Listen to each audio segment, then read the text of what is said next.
चलो पहले हम साइंस कर रहे हैं। तो साइंस में कल हमने एसिड बेसिस सॉल्ट्स में प्रॉपर्टीज करी थी। तो एसिड्स का रिएक्शन हमने कार्बोनेट और बाइकार्बोनेट से करा था। अब प्रॉपर्टी नंबर 6 लिखो, 6th property.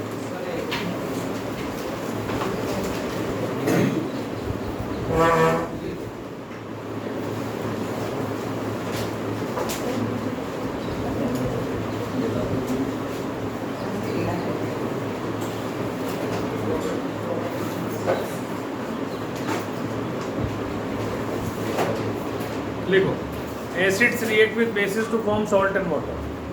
Acids react with bases to form salt and water.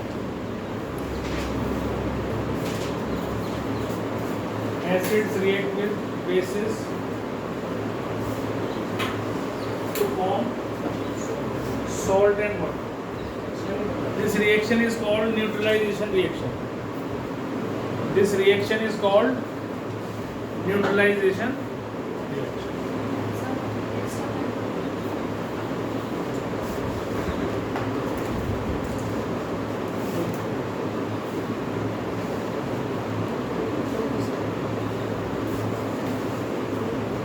ठीक है, एग्जाम्पल आप लिख सकते हो NaOH plus HCl plus NaOH gives NaCl plus H2O।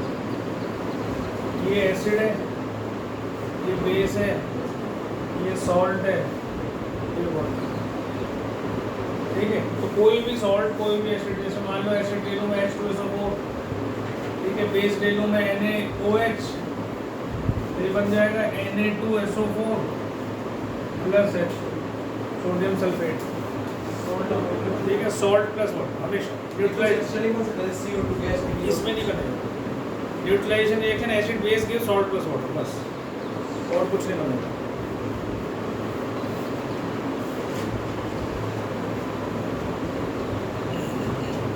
लिख लिया, दोनों लिख लेंगे। कोई सा भी कुछ भी आ जाए, कोई भी बेस आ जाए, जैसे मान लो आ जाए H2SO4, अब ये सब डाइल्यूट होंगे, बस ये ध्यान रखना है, ये सब डाइल्यूट एसिड्स हैं। H2SO4 को मैंने मान लो सपोज कैल्शियम हाइड्रोक्साइड के साथ रिएक्ट करा दिया, ये भी एक बेस है। ठीक है, तो ये बन जाएगा CaSO4 प्लस H2O। अब बैलेंसिंग कर लेना इसकी।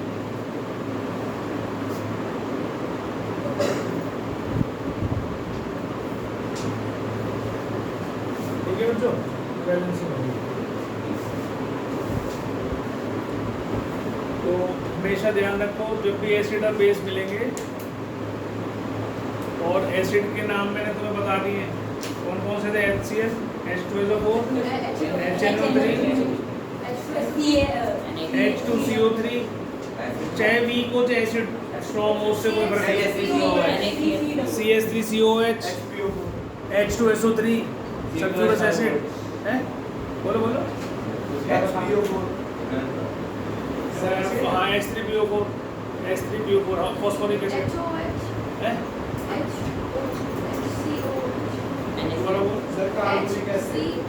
वो सारे एसिड है जिसमें COOH ग्रुप आता है ना, वो सब एसिड।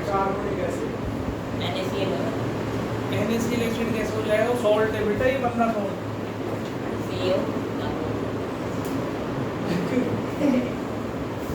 एसिड कौन से होते हैं? जो अभी कल मैंने डेफिनेशन लिखवाई थी, एसिड की डेफिनेशन पता क्या होता है?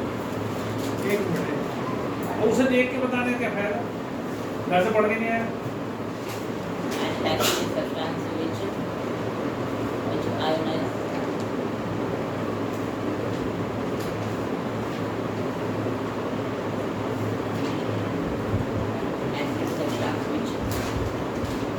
एसिड सब्सटेंस थोड़ी, एसिड तो है, इज अ सब्सटेंस। याद तो करा दो, लेकिन रट्टे मारता है ना, इसलिए ऐसा होता है। हिंदी बता देने को तो अंग्रेजी मत बोलो।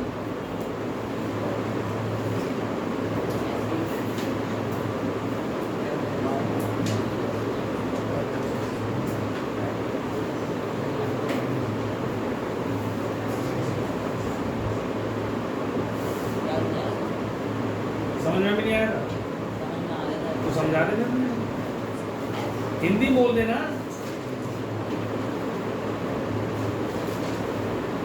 अजय बताए acid is a substance which ionized in dissolved water in dissolved with water to form hydronium ions. Dissolve in water नहीं, ionizes in water Ionizes now तो गिव हाइड्रोजन, hydronium ions. या हाइड्रोजन आयंस। ऐसे भी लिख सकते हो आप उसको H प्लस एक्वस, ऐसे भी लिख सकते हो, और इसी को आप H3 और पॉजिटिव भी लिख सकते हो। ठीक है, दोनों तरीके से लिख सकते हो। एक्वस का मतलब इसमें पानी है और ये इसमें पानी जुड़ा हुआ दिखा रखा है तुमने, बस इतना याद रखो। तो जो सब्सटेंस पानी में घुलने के बाद H पॉजिटिव आयंस देता हो वो एसिड है, जो पानी में घुलने के बाद OH आयंस देता हो वो बेस है। बहुत सीधा सा फॉर्मूला है। ठीक है बेटा, समझ में आ गया? जो पानी में घुले और H पॉजिटिव आयंस है वो एसिड। अब ये पानी में घुल के H पॉजिटिव आयंस कैसे देगा? इसमें तो H ही नहीं, CO में तो कुछ भी नहीं है, तो कैसे बनेगा एसिड? समझ गए मेरी बात क्या कह रहा हूँ? तो ये इसलिए ये नहीं है, सॉल्ट है, this is salt, this is salt, this is salt. जो H पॉजिटिव जिसमें H ही ना हो वो कैसे बताएगा? H तो होना जरूरी है ना, जब तो देगा कुछ। तेरे पास पैसे ही नहीं है, मैं तेरे से वो 100 रुपये देते भाई, तू कहे मेरे पास तो है ही नहीं, है ना? समझ में आ गया? तो ये न्यूट्रलाइजेशन रिएक्शन होगी। एक और रिएक्शन लिखो, प्रॉपर्टी नंबर 7 लिखो, प्रॉपर्टी नंबर 7।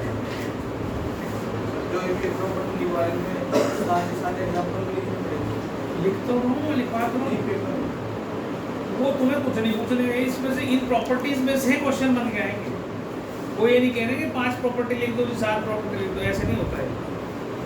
ठीक है, तो वहाँ क्वेश्चन तुम्हारा किस फॉर्म में आएगा, इन प्रॉपर्टीज को याद करोगे तो इसी क्वेश्चन के बीच में एक प्रॉपर्टी डाल दी उसने, जैसे न्यूट्रलाइजेशन की बताई मैंने अभी, या किसी क्वेश्चन में उसने कहा कि भाई acid reacts with a substance with salt, sorry, with carbonate या bicarbonate to give.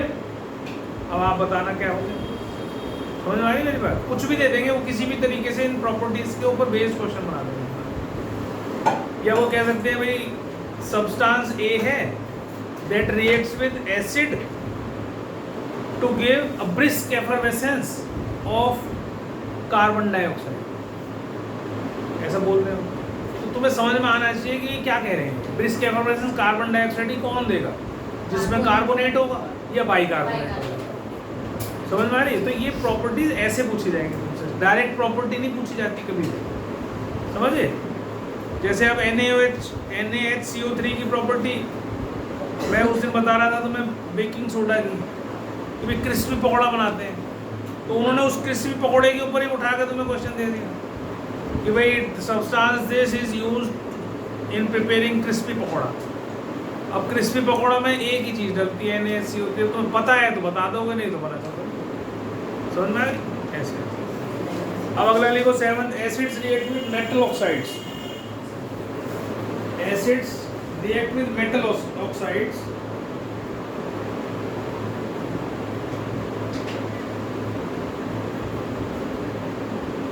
metal oxide to form salt and water.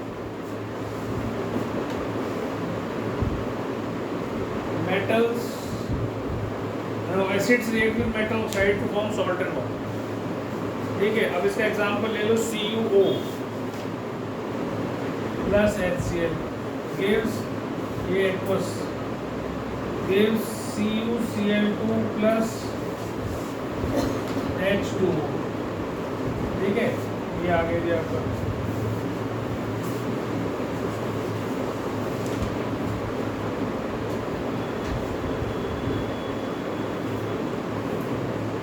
ये जो CuO होता है ये ब्लैक कलर का होता है ना, कॉपर ऑक्साइड, ये तूने पढ़ा हुआ है पहले, है ना? और ये जो है ना ये शायद ब्लू ग्रीन कलर का होता है, ब्लू ग्रीन। सॉल्ट जो है इसका कलर चेंज हो गया। अभी कलर चेंज में यूज़ कर सकते हैं उसको। एक प्रॉपर्टी पढ़ी थी ना शुरू में फर्स्ट चैप्टर में, कलर चेंज होता है, उसमें डाल सकते हैं उसको। बेटा बाहर ही खड़ा है बाहर, आज आने ने तुम क्लास टाइम दे रहा, तो धर्मशाला है क्या हो गया था इस रिएक्शन में और इस रिएक्शन में क्या अंतर है? यहाँ एसिड प्लस बेस की सॉल्ट प्लस वाटर, यहाँ भी oxide plus acid give salt plus water. तो ये क्या होना चाहिए? बेस होना चाहिए, है ना? This should be base. Copper oxide should be basic. जब ये तो बेस जो है एसिड के साथ मिलकर सॉल्ट प्लस वाटर दे रहा है, जब रिजल्ट उसका सॉल्ट प्लस वाटर है, ठीक है? वहीं खड़े रहो, वहीं बाहर, कोई बात नहीं, नहीं वहाँ खड़े रहो। हाँ ले जाएंगे, चला सर से कह दें, सर ले जाएंगे।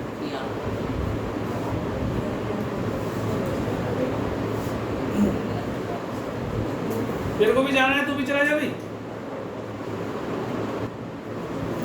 ये लिख लो कि भाई नॉन मेटल ऑक्साइड्स और मेटल ऑक्साइड्स ये basic in nature, non metal oxides are acidic in nature.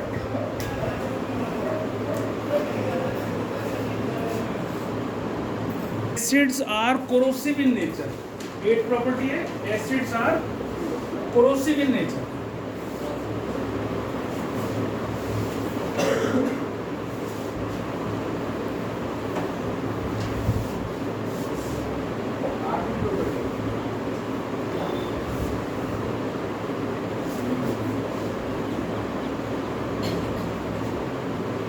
Corrosive मतलब जो तुम्हें हार्म पहुंचाए, जो तुम्हें नुकसान पहुंचाए, ठीक है, जला दे तुम्हें। अगर एसिड हाथ पे गिर जाता है तो क्या होता है? तो ये कोरोसिव नेचर का होता है, ये कह रहा है, ठीक है? तो लिखो acids can cause severe Burns. Acids can cause severe Burns on the skin.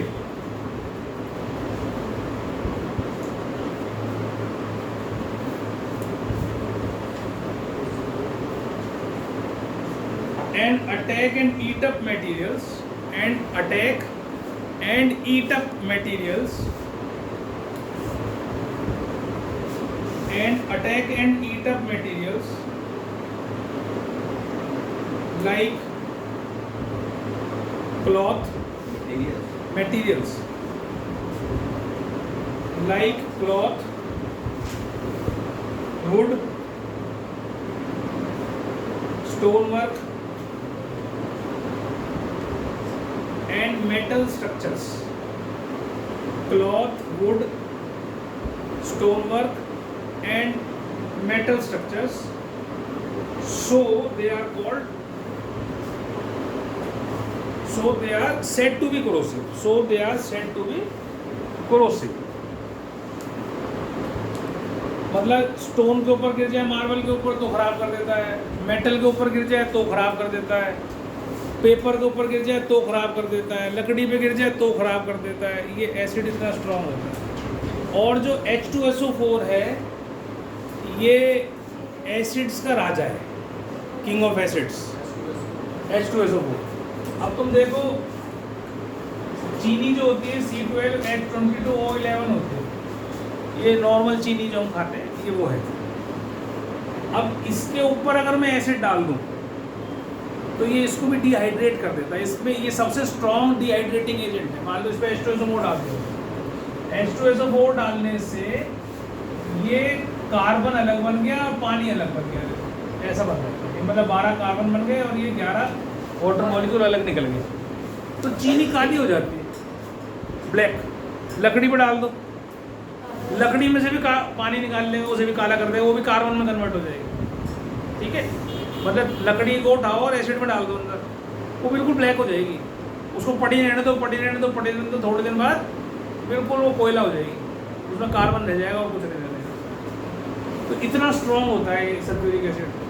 ठीक है, कोई भी एसिड हो they are corrosive in nature, खराब कर देते हैं। कपड़े पे डल जाए तो जला देगा, हाथ पे डल जाए तो जला देगा।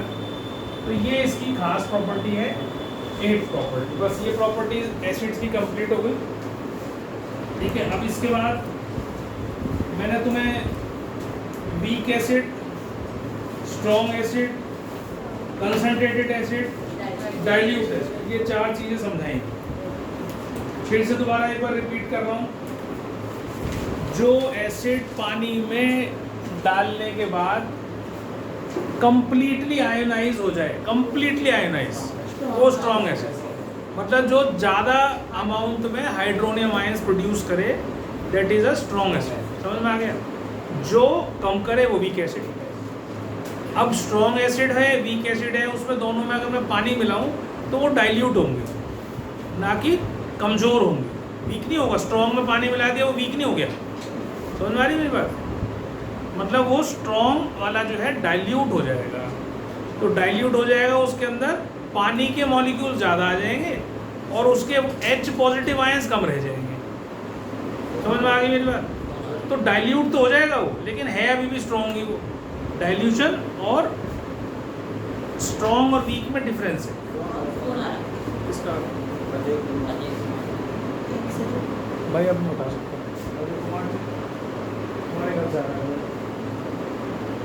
अब सर को कर देंगे वो। ठीक है, वो कुलदीप करो। तो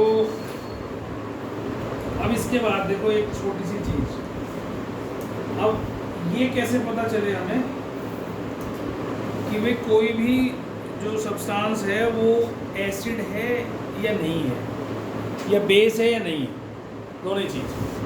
ठीक है, नहीं वो तो है ही इंडिकेटर। अब इस मतलब कोई भी चीज़, और अगर एक्सपेरिमेंटली हमें वो करना हो, इंडिकेटर में हम नहीं प्रेजेंट है तुम्हारे पास इंडिकेटर, एक बेटा HCl थोड़ी टेस्ट करेंगे, H2SO और थोड़ी चाट लेगी, जीभ भी गायब हो जाएगी। ठीक है, मतलब जीभ लिटरली खत्म हो जाएगी, गल जाएगी, इतनी खतरनाक हो। तो एसिड को टेस्ट नहीं कर सकते, तो हम क्या करते हैं, एक छोटा सा अपने घर में भी कर सकते हैं इस काम को। ठीक है, यहाँ पर आपने एक पोर्क का टुकड़ा या लकड़ी का टुकड़ा रख लो, कुछ भी रख लो, है ना, यहाँ डाल दिया, इसमें लगा दी 2 कील और कील से बांध दिया तार। ठीक है, बैटरी लगा दी और यहाँ बल्ब लगा दिया। ठीक है, ये बल्ब है।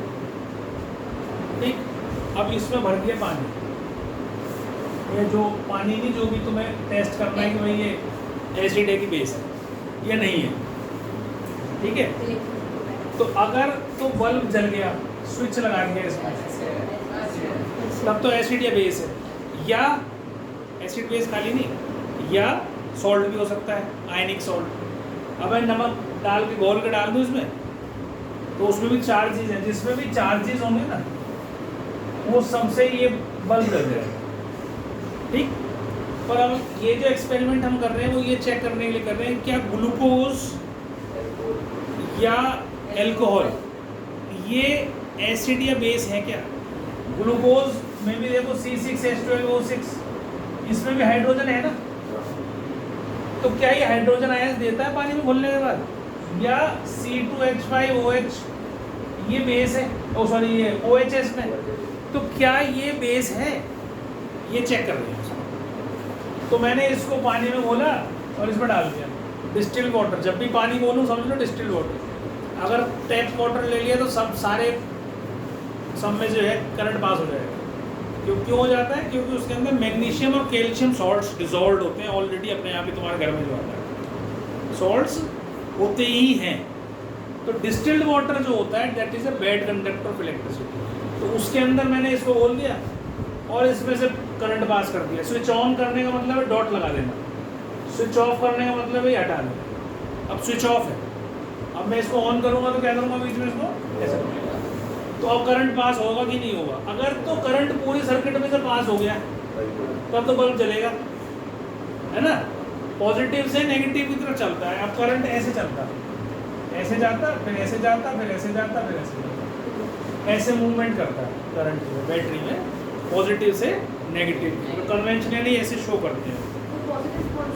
ये बड़ा वाला बड़ा इज पॉजिटिव। देखो ये सेल का सिंबल है, एक सेल, और जब एक से ज़्यादा सेल हम जोड़ देते हैं 2 3 तो वो बैटरी कहलाती है। ये पॉजिटिव टर्मिनल होता है, ये नेगेटिव टर्मिनल। तो इसका नेगेटिव लास्ट में यही होगा ना, तो पॉजिटिव से नेगेटिव की तरफ करंट चलता है। ठीक है, ये भी हम इलेक्ट्रिसिटी में भी पढ़ेंगे आगे। तो ये बल्ब नहीं जला, अगर ये डाला मैंने और देखा भाई ये बल्ब नहीं जला, तो मैं कहूँगा भाई this is not an acid, it is not providing hydrogen ions. अगर हाइड्रोजन आयंस, अब क्यों नहीं होता ये? क्योंकि ये कोवेलेंट कंपाउंड है। कोवेलेंट कंपाउंड क्या होते हैं? जो शेयरिंग करके बना। आयनिक कंपाउंड्स कौन से होते हैं? जो आयंस एक्सचेंज, जो इलेक्ट्रॉन के एक्सचेंज से, ट्रांसफर ऑफ इलेक्ट्रॉन से आते हैं। मतलब जैसे मैंने NaCl का ही बताया था तुम्हें, तो NaCl का 281 होता है और Cl का 287 होता है। तो ये एक इलेक्ट्रॉन इसके पास है, क्लोरीन के पास ये इलेक्ट्रॉन्स हैं, ठीक है। ये इसको यहाँ दे देगा, इसके पास एक एक्स्ट्रा है ना, तो इसने एक इसको दे दिया, इसके 2 8 हो गए और उसके 2 8 8 हो गए, तो दोनों स्टेबल हो गए। तो ये NaCl के बीच में बॉन्ड बन गया, इसको हमने कह दिया कि ये सोडियम क्लोराइड बन गया। तो आयनिक बॉन्ड इसको बोलते हैं। और जैसे वाटर है H2O, तो ऑक्सीजन के पास होते हैं 2 6, ये ऑक्सीजन के हैं, हाइड्रोजन के पास एक ही होता है। तो इसको देखो, ये 1 2 3 4 5 6, ठीक। और इधर लगा देते हैं, इसको H2O करना है ना, तो हाइड्रोजन का एक, हाइड्रोजन का एक, थोड़ा सा ऊपर लगा देता हूँ, और एक हाइड्रोजन का एक, या सीधे बना दो तुम्हारे लिए, ऐसे समझो, है ना। अब इसके पास 6 तो अपने थे, 1 2 3 4 5 6, और एक इससे शेयर कर लिया, एक इससे शेयर कर लिया, तो ऑक्सीजन के पास क्या हो गए? 8 हो गए, 8 हो गए। और हाइड्रोजन ने इससे शेयर कर लिया, इसके 2 पूरे हो गए, इसके 2 पूरे हो गए। तो हाइड्रोजन को एक ही चाहिए पूरा करने के लिए, तो उसने ऑक्सीजन से एक शेयर कर लिया नहीं, शेयर कर लिया। और ऐसे ही इस हाइड्रोजन ने भी कर लिया। इसने अड़ोसी पड़ोसी दोनों से जो है शेयरिंग हमेशा पड़ोसियों से होती है, 2 घर छोड़ के नहीं होती है ना। जो तुम्हारा पड़ोसी होगा बिल्कुल एकदम एडजेसेंट वाला, उसी से ही होगी, ठीक है। उस वही एक्चुअल पड़ोसी वही कहलाता है जो पड़ोस में रह रहा है तुम्हारे बिल्कुल। 2 घर वाला बाहर वाला जो है पड़ोसी नहीं होता इसके हिसाब से, ठीक है। वैसे तो होता है, ठीक है। अब देखो ये जो वाटर है ये कोवेलेंट कंपाउंड है, ठीक है। लेकिन इसमें एक और खास बात होती है, अभी हम इसको भी पढ़ेंगे। इलेक्ट्रोनेगेटिविटी मैंने एक दिन बताई थी, इलेक्ट्रॉन को अपनी तरफ खींचने की ताकत, उसको हम क्या बोलते हैं? इलेक्ट्रोनेगेटिविटी। इलेक्ट्रॉन को अपनी तरफ पुल करने, किसमें ज़्यादा ताकत है? तो FON, ये 17 ग्रुप का मेंबर, ये 16 ग्रुप का मेंबर, ये 15 ग्रुप का मेंबर। पीरियोडिक टेबल में 18 ग्रुप होते हैं ना, तो 18 में तो यहाँ नोबल गैसेज होती हैं, है ना। यहाँ सबसे ऊपर फ्लोरीन आता है, ठीक है।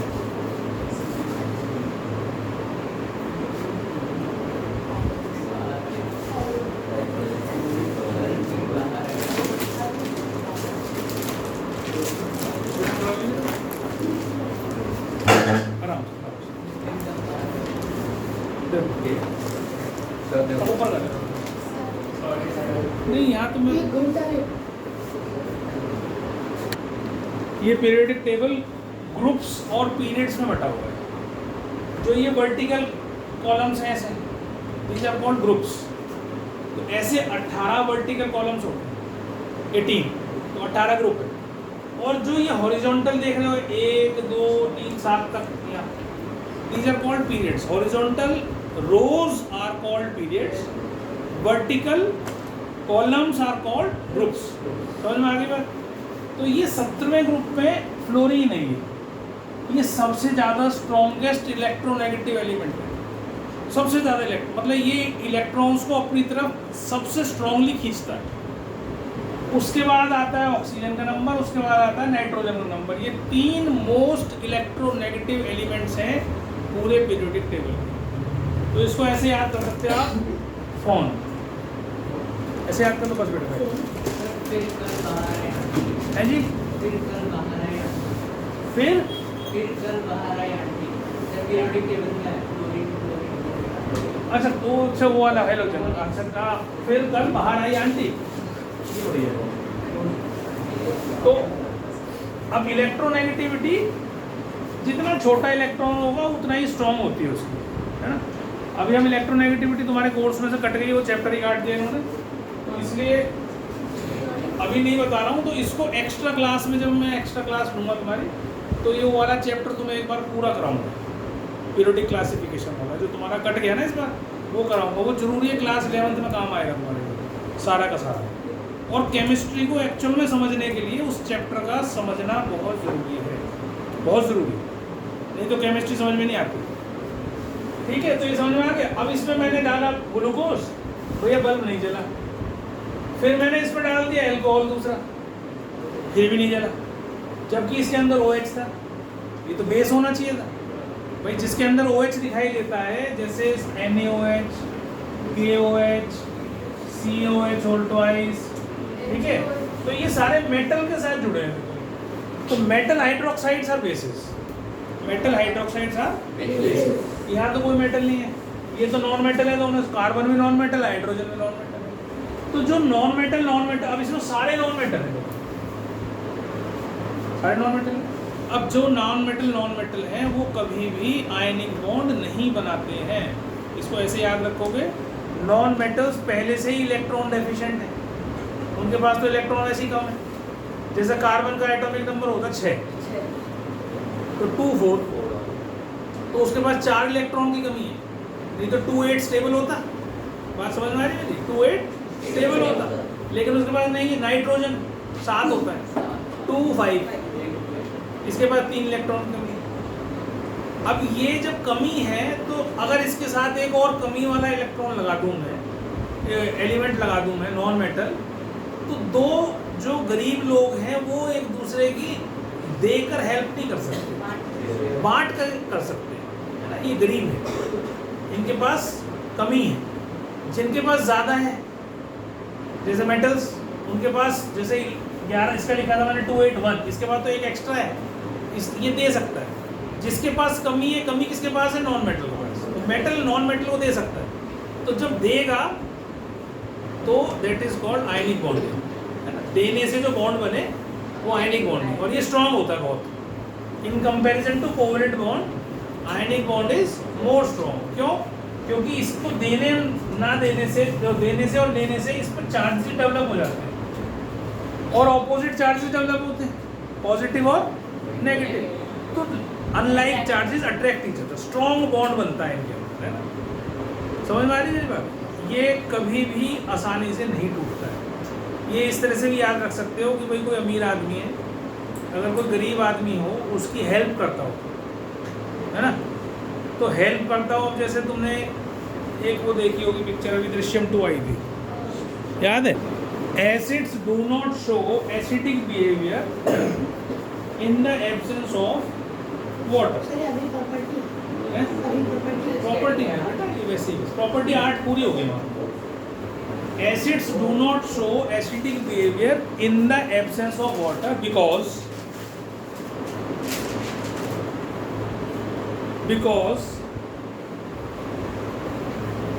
substance do not, acids do not produce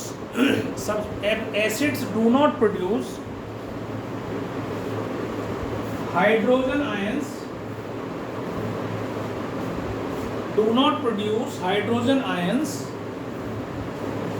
in the absence of water.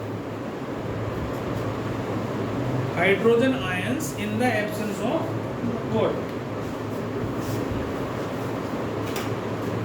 जब तक पानी में नहीं मिला तब तक हाइड्रोजन आयन, जब तक पानी में नहीं मिला तब तक हाइड्रोजन आयन रिलीज होगा।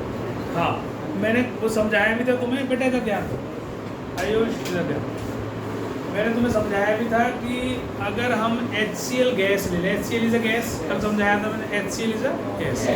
अगर गैस निकल रही है किसी पाइप से HCl, आप उसमें litmus paper, dry litmus paper ले जाओ, तो कुछ भी नहीं होगा, क्योंकि वहाँ पर हाइड्रोजन क्लोराइड आयोनाइज नहीं हो रही है ना, पानी की प्रेजेंस में ही होगी आयोनाइज, और जब तक आयोनाइज नहीं होगी जब तक उसकी कोई प्रॉपर्टी शो नहीं होगी।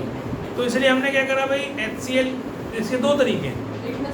एक तो ये है कि आप उस HCl गैस में वाटर मिला लें तो वो डाइल्यूट हाइड्रोक्लोरिक एसिड HCl हो जाएगा, है ना, उसमें पानी आ गया, ठीक है, समझ में आ गई बात।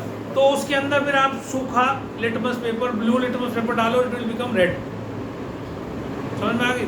पानी, एसिड में पानी डाल के डाइल्यूट कर लिया, उसके अंदर लिटमस पेपर डाला, ब्लू, रेड हो गया।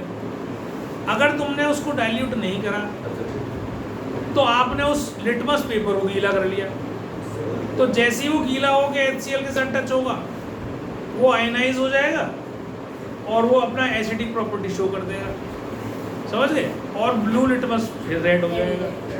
तो दोनों तरीके आपको समझ में आने चाहिए। समझ में आ गई बात नहीं, क्या बोला मैंने, समझ में आ गई सबको? हाँ, अगर HCl में पानी नहीं है उसमें हम हाथ डालें तो हाथ जलेगा नहीं? चल जाएगा बेटा। सर पर वो तो कोई शो नहीं करेगा। हाँ, वो पानी में ही तुम्हारे को मिलता है, वो डाइल्यूटेड है उसका, वही मैं समझा रहा हूँ। अगर HCl गैस के ऊपर ले जाएगा तो नहीं होगा कुछ भी, ठीक है, होगा, जल जाएगा। लिटमस पेपर HCl तो बेटा होता नहीं ना, वही तो कह रहा हूँ, लिक्विड फॉर्म में तो जब आएगा जब पानी डालोगे, वैसे तो गैस है, वैसे तो गैस है वो, अगर पानी डालोगे तो डाइल्यूट हो गया। अब तो उसके साथ कुछ भी कर ले, तेरा हाथ भी जलाएगा वो, तेरे लिटमस पेपर को भी कलर चेंज कराएगा, सब कुछ कराएगा। क्या कह रहा है? नहीं, लिटमस पेपर कुछ इस तरीके से बनाते होंगे कि वो जलता नहीं होगा भाई, किसी चीज, कोई केमिकल उसके ऊपर ऐसा लगता होगा जिससे नहीं जलता होगा। और पहली बात ये है कि हाँ यार, ये मैंने कभी सोचा ही सर वो कह रहा है उसको स्टेरिकल को आज पर लगा तो आखिरी नहीं, वो ये करके देखेगा।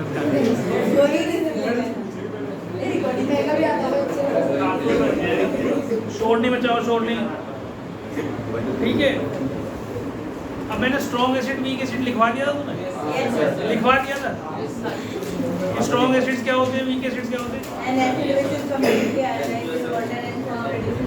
ठीक है, ठीक है, ठीक है, एग्जाम्पल भी लिखवा दिए थे। अब लिखो जी बेसिस के बारे में, बेस, अब लिखिए बेस, लिखिए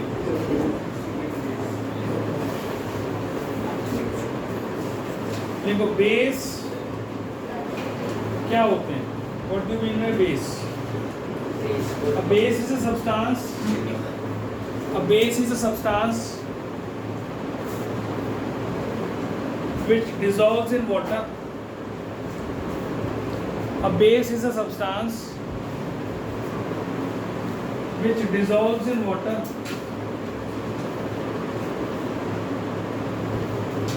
to produce hydroxide ions. A base is a substance. बैठ जा चल, अगली बार से आया तो वापस जाएगा। A base is a substance which dissolves in water to produce hydroxide ions in solution. Solution के अंदर OH आयंस दे देते हैं जो पानी में घुलने के बाद, उनको हम बेस बोलते हैं, ठीक है। OH अभी हमने लिखा था C2H5OH, C2H5OH, ठीक है। अब इसमें कोटिंग हो रही है, इसमें कार्बन, हाइड्रोजन, ऑक्सीजन, तीन चीज है ना, तीनों नॉन मेटल्स हैं। ये पानी में घुलने के बाद OH नहीं देते क्योंकि सारे नॉन मेटल्स हैं। तो नॉन मेटल्स कभी भी आयनाइज नहीं होते, नॉन मेटल्स कभी भी आयनाइज नहीं होते। अब जो मेटल के साथ OH लगा हुआ है, ये मेटल है, ये दोनों नॉन मेटल है ना, ये आयनाइज हो जाते हैं पानी में घुलने के बाद। तो पानी में जब घुलते हैं तो ये बना देते हैं Na पॉजिटिव अलग और OH अलग, ठीक है। तो OH आयंस जिसने दे दिए वो बेस, ये OH आयंस दे देगा। अब जो कंप्लीटली आयोनाइज हो जाए वो स्ट्रॉन्ग बेस। स्ट्रॉन्ग एसिड के बारे में लिखा था हमने। स्ट्रॉन्ग एसिड देखो क्या लिखा था, strong strong Leslie. Strong acid क्या था, बहुत ज़्यादा या कंप्लीटली आयोनाइज्ड, ठीक है, कंप्लीट आयोनाइजेशन हो जाए इसका, और it produces large number of hydronium ions. ऐसे ही बेस में लिख लो, a base is a substance, strong base is a substance which is completely ionized in water. A strong base is a substance which completely ionizes in water, which completely ionizes in water to produce large number of hydroxide ions. कहाँ तक पहुंची? Which completely ionizes in water, which completely ionizes in water and produces large number of hydroxide ions and produces large number of hydroxide ions in solution. ठीक है, NaOH example लिखो, NaOH, KOH, ठीक है, these are strong bases. अब इसमें potassium hydroxide, sodium hydroxide, they are strong bases. अब एक चीज समझ लो, अल्कली और बेस, जो बेसेस पानी में घुल जाते हो उनको अल्कली बोलते हैं।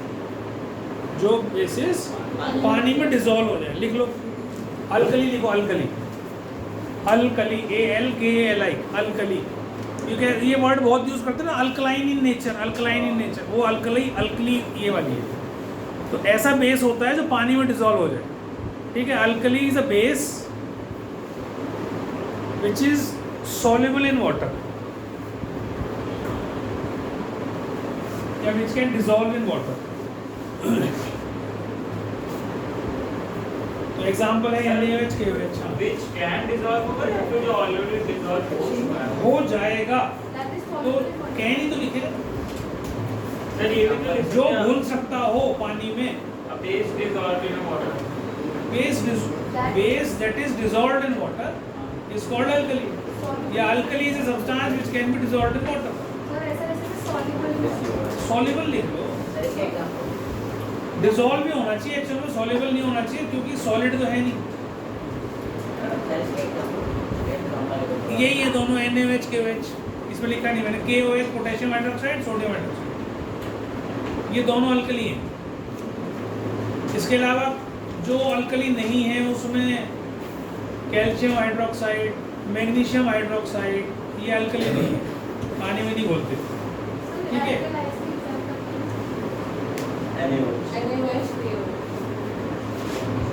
बल्कि एक कैल्शियम हाइड्रोक्साइड तो घुल जाता है, कैल्शियम हाइड्रोक्साइड लिख सकते हो alkali, calcium hydroxide,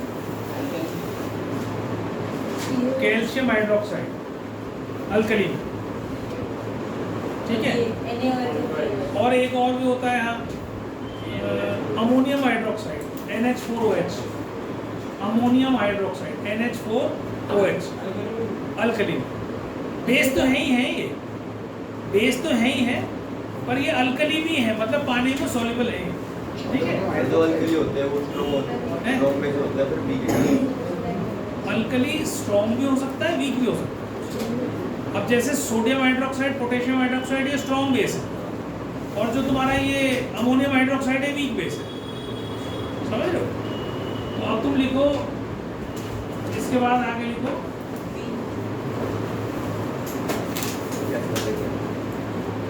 strong base, weak base लिखो। स्ट्रॉन्ग बेस लिखा दिया ना, वीक बेस लिख लो।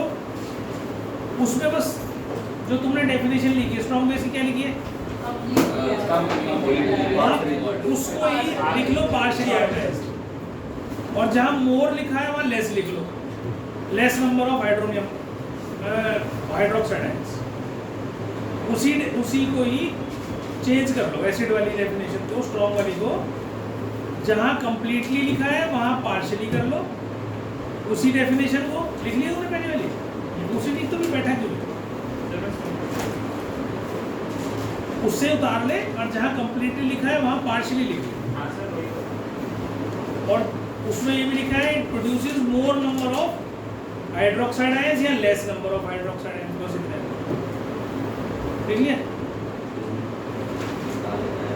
अब इसमें जो इसके वीक बेसिस के एग्जांपल्स हैं वो हैं calcium hydroxide, magnesium hydroxide, ammonium hydroxide. Calcium hydroxide sir अभी तो आपने तो अल्कली तो वीक हो सकती है ना। अल्कली तो जो पानी में घुल जाए वो अल्कली है, सारे बेस जो पानी में डिसॉल्व हो जाए वो अल्कली है। लेकिन अब उससे डिसॉल्व होने से उसका क्या लेना देना भाई, स्ट्रॉन्ग और वीक। स्ट्रॉन्ग और वीक का तो मतलब ये है जो पानी में घुलने के बाद ज़्यादा हाइड्रोक्साइड आयंस दे वो स्ट्रॉन्ग, जो कम दे वो किसके बेटा, magnesium hydroxide, MgOH whole twice, CaOH whole twice, NH4OH, ammonium hydroxide. Calcium hydroxide, magnesium hydroxide, ammonium hydroxide, ये तीनों एग्जांपल्स हैं वीक बेस। अब इसके बाद लिखो properties of basis. Properties of basis, क्या क्या प्रॉपर्टी है बेसिस में? प्रॉपर्टी ऑफ बेसिस नंबर 1 बोलूं? कार्तिक का मसाला हो गया। प्रॉपर्टीज ऑफ बेसिस में number 1, bases are bitter in taste. Bases are bitter in test.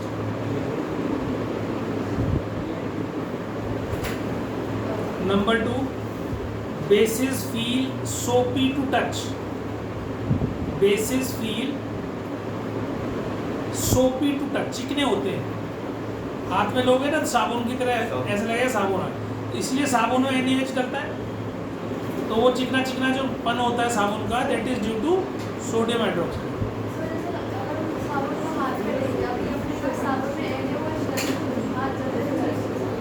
जल जाते हैं, लेकिन डाइल्यूट इतना कर देते हैं उसको कि उसमें थोड़ी सी मात्रा में डाल देते हैं, वो जलते नहीं है। ठीक है। और सोप बनता ही NaOH से। कैसे बनता है? बहुत आसान है। तेल लो, कोई भी खाने का तेल लो जो तुम्हें अच्छा लगता हो, बेटा बोलो, उसके अंदर NaOH डाल दो, 50 से मिल जाएगा। कास्टिक सोडा मुझे दुकान में मिल जाता है, किसी भी कास्टिक सोडा हार्डवेयर की दुकान में जा। एसिड बेस, एसिड इलीगल है, बेस इलीगल नहीं है। एसिड ऐसे नहीं मिलता, डाइल्यूट करके मिलता है। स्ट्रॉन्ग एसिड नहीं मिलेगा तुम्हें, ठीक है। और मिल तो सब चीज़ जाती है यार इंडिया में, रोज देखते नहीं एसिड अटैक हो जाते हैं। तो नहीं जुगाड़ क्या हो, हर चीज़ इलीगल बना दो, तुम घर पे भी ले हो ना, बम भी मिल जाता है घर में, है ना, घर में बॉम्ब बना लेते हैं लोग। सर अगर आप ये गूगल पे सर्च कर लोगे ना कि कैसे बॉम्ब बनाते हैं तो शायद से पुलिस आती है और लेके जाती है। ऐसा नहीं होता, पर हाँ इन सब चीज़ों के ऊपर ना निगरानी तो होती है। पर अगर तुम रोज खोल के बैठ जाओ बॉम्ब कैसे बनाते हैं तो बिल्कुल लेके जाए। हाँ, अब तुम्हें बॉम्ब क्यों बना रहे भाई? आतंकवादी पाकिस्तान को उड़ाने के लिए तो आर्मी में चला जाए ना, और बॉम्ब बने बनाए मिलेंगे, घर में क्यों बना रहे? दिवाली वाले बॉम्ब नहीं होते।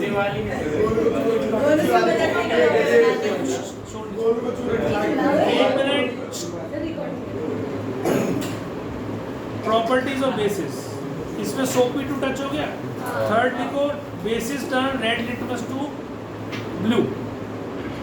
Basis turn red litmus to blue.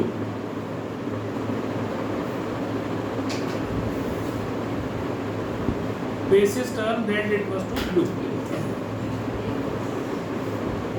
Number 4 लिखो, bases conduct electricity in solution. Bases conduct electricity in solution. Bases conduct electricity in solution, मतलब दे आर गुड इलेक्ट्रोलाइट्स, है ना। इलेक्ट्रोलाइट्स किसको कहते हैं? जिसमें से करंट पास हो जाए, ठीक है। जो इलेक्ट्रॉन्स जो आयंस में ब्रेक हो जाए, जैसे हम यहाँ NaOH लिखा है, तो अगर ये ब्रेक होगा तो किसमें टूटा? Na positive OH negative. तो जिसमें भी आयंस आ जाएंगे, that can be broken down into ions when dissolving in water, due to dissolving in water, they will conduct electricity, चाहे वो एसिड हो, चाहे वो बेस हो, चाहे वो सॉल्ट हो। सॉल्ट भी जो भी आयंस से ब्रेक हो सकता है वो सारे इलेक्ट्रिसिटी कंडक्ट कर देते हैं। तो they are also good electrolytes, और they are good electrolytes, here they can conduct electricity. Fifth लिखो, बेसिस रिएक्ट विद मेटल्स, बेटा बोलो नहीं, bases reacts with metals, with some metals, not all metals. Basis reacts with some metals to form hydrogen gas.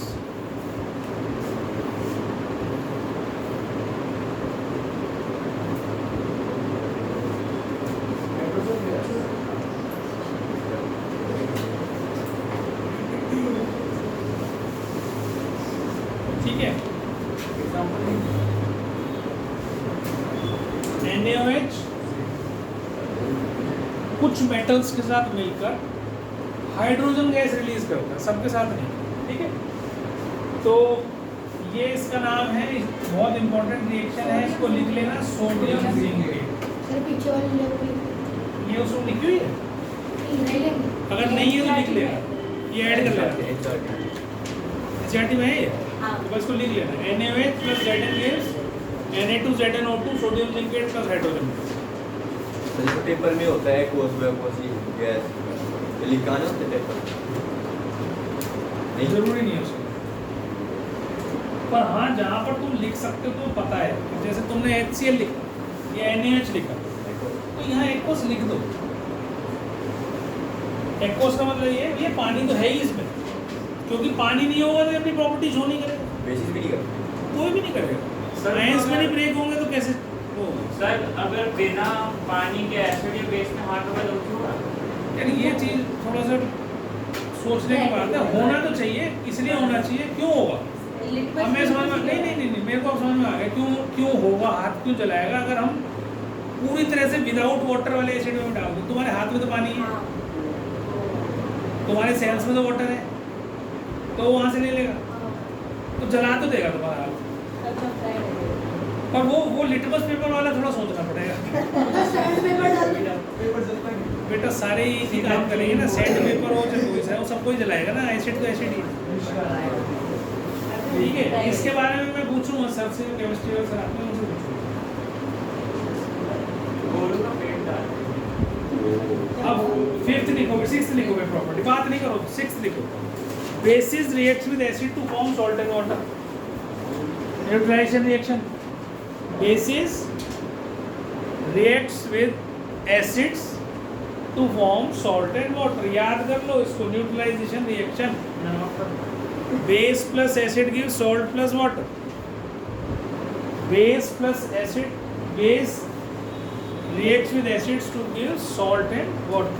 Reaction वही जो तुमने पहले लिखी थी, NaOH प्लस HCl, ये भी aqueous gives salt plus water, salt plus water, ठीक है। न्यूट्रलाइजेशन भी यही है ना? क्या न्यूट्रलाइजेशन भी यही है। इसी को बोलते हैं बेटा, एक ही चीज़ तो है न्यूट्रलाइजेशन, यही तो कहते हैं। जो किसी भी, अब इसमें कर हो क्या रहा है, इसके इफेक्ट को न्यूट्रलाइज कर रहा है एसिड। अब तुम्हारे पेट में कई बार बहुत ज़्यादा मसालेदार खाने से एसिडिटी हो जाती है, मिल्क ऑफ है ना। मैग्नीशियम, तो मिल्क ऑफ मैग्नीशियम है क्या? Magnesium hydroxide, MgOH whole twice, this is milk of magnesium. ये तुम खा लेते हो तो जो एसिड बनाया तुम्हारे पेट में HCl, वो न्यूट्रलाइज हो जाता, सॉल्ट बन जाता है, तुम्हारे को दिक्कत कर थोड़ी देर के लिए। अगर टेम्परेरी हो रही, परमानेंट रहती है तो तुम कितना ही खा लो इसे, फिर थोड़े दिन में फिर हो जाएगी, फिर थोड़े दिन में हो जाएगी। तो ये इसका इलाज नहीं है, इसको कभी भी रेगुलर बेसिस पे नहीं खाना चाहिए, तो तुम्हारा स्टमक अपसेट हो जाएगा और सारी ज़िंदगी ठीक नहीं होगी। ज़्यादा न्यूट्रलाइज करने के लिए बेसिस को कंज्यूम नहीं करना, किसी को भी। अब इसी काम को आप जो है सोडा से भी कर सकते हो, जो खाना सोडा था NaHCO3, that is also basic in nature. तो पानी में घोलो 1 चम्मच, वो सबसे कम नुकसान पहुंचाने वाली चीज़ है। सर एंटासिड एंटासिड्स यही तो है सारे, जो एसिड के एंटी हों वो एंटासिड्स, समझ रहे हैं?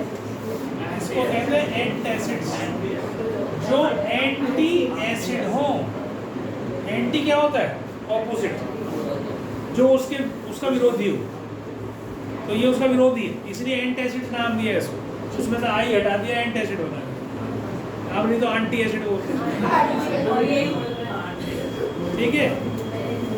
तो समझ में आ गया? बोलो नहीं भाई। तो ये न्यूट्रलाइजेशन रिएक्शन हो गई। अब अगली 7th प्रॉपर्टी लिखो। बोलो नहीं बेटा प्लीज। ये 7th नहीं थी, 6th थी। 7th लिखिए bases react with non-metal oxides. Bases reacts with non-metal oxides to form salt and water.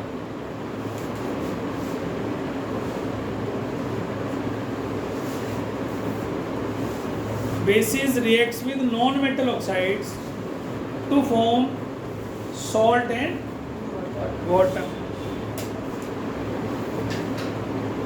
जब तक इन्हें सब चीज़ों को घर जाके याद नहीं करोगे, तो जब तक आपको हर चीज़ जो है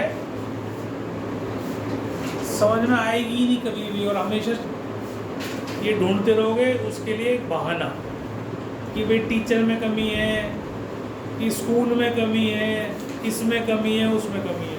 अपने में कमी जब ढूंढना शुरू कर दोगे ना, तो पढ़ाई अपने आप होनी शुरू होगी। तुम हमेशा अपने से पूछा करो रात को सोते वक्त कि आज मैंने अपने लिए क्या किया, मैं कितना पढ़ा।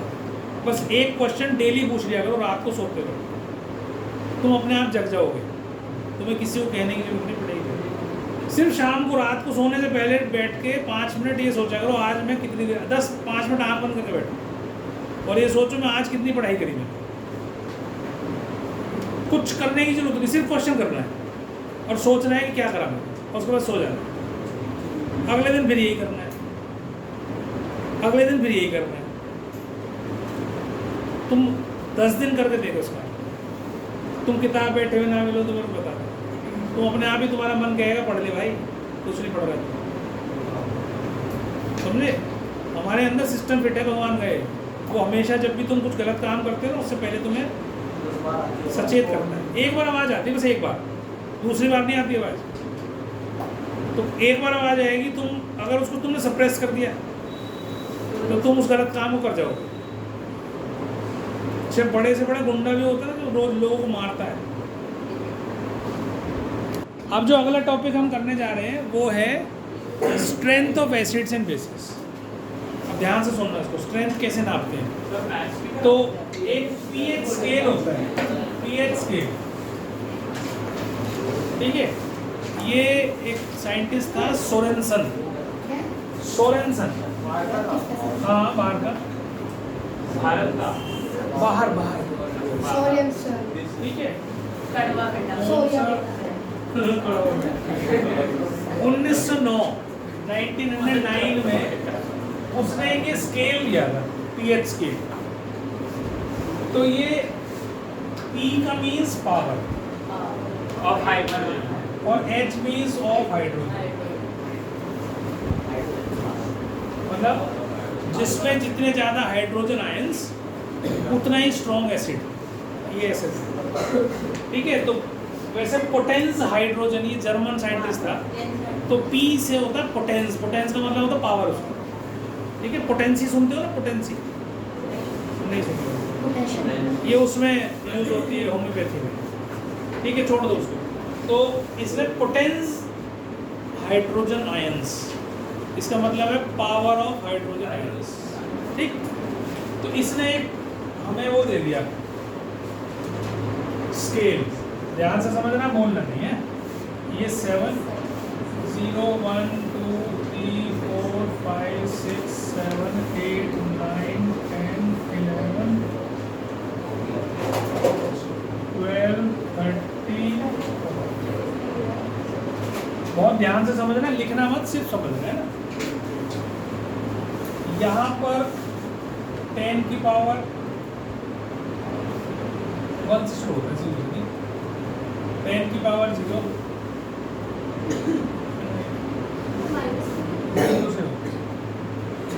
10 की पावर 0, 10 की पावर -1, 10 की पावर -2, 10 की पावर -3, 10 की पावर -4, 10 की पावर -5, 10 की पावर -6, 10 की पावर -7।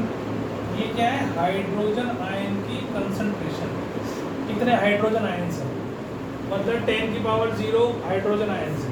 अब एक पहले समझ लेना, पीएच की जो फॉर्मूला है वो है minus log of hydrogen ion concentration. अभी लॉग क्या है? ठीक है, लॉग सर जैसे हम लॉग में दो चीज होती है, एक बेस और एक इसकी वो निकाल रहे हैं, मतलब हम बेस की क्या पावर डालें कि जो हमने ऊपर नंबर लिया था वो। अच्छा, लॉग एक तरीका है किसी भी जो बहुत टीडियस सी कॉम्प्लेक्स सी वो हो हमारी कैलकुलेशन, उसको सॉल्व करना।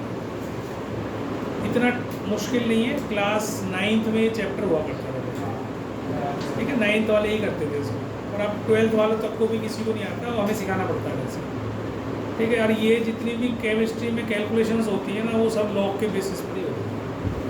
और अगले साल 11th में 12th में उसका लॉग बहुत यूज़ होगा, तो इसकी प्रॉपर्टीज़ में एक दिन तुम्हें पढ़ाऊँगा, जो एक्स्ट्रा क्लास होगी उसमें सब चीज़ सिखाऊंगा तुम्हें। अभी फिजिक्स की चल रही है, जैसे फिजिक्स की खत्म करेंगे तो फिर मैथ की शुरू होगी, ठीक है। तो ये माइनस लॉग, अब इसमें प्रॉपर्टीज़ क्या क्या है वो भी सीख लो एक बार, जो मैंने यहाँ लगा दी है।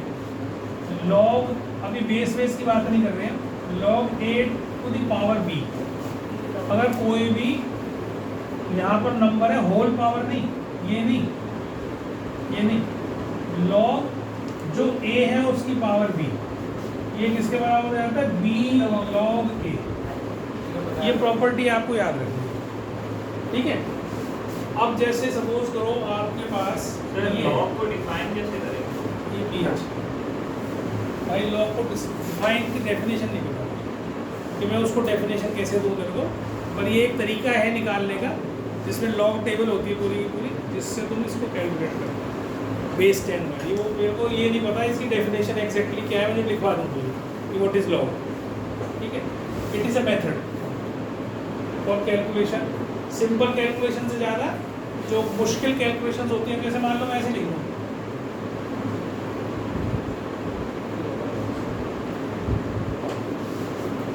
कैलकुलेट करो, तो तुम कैलकुलेट नहीं कर सकते इसको, कर सकते हो जब तक तुम्हारे पास साइंटिफिक कैलकुलेटर न हो तो तुम यूज़ कर सकते हो, लेकिन लॉग से मैं इसको कैलकुलेट कर दूँगा, तुम भी कर दोगे, ठीक है।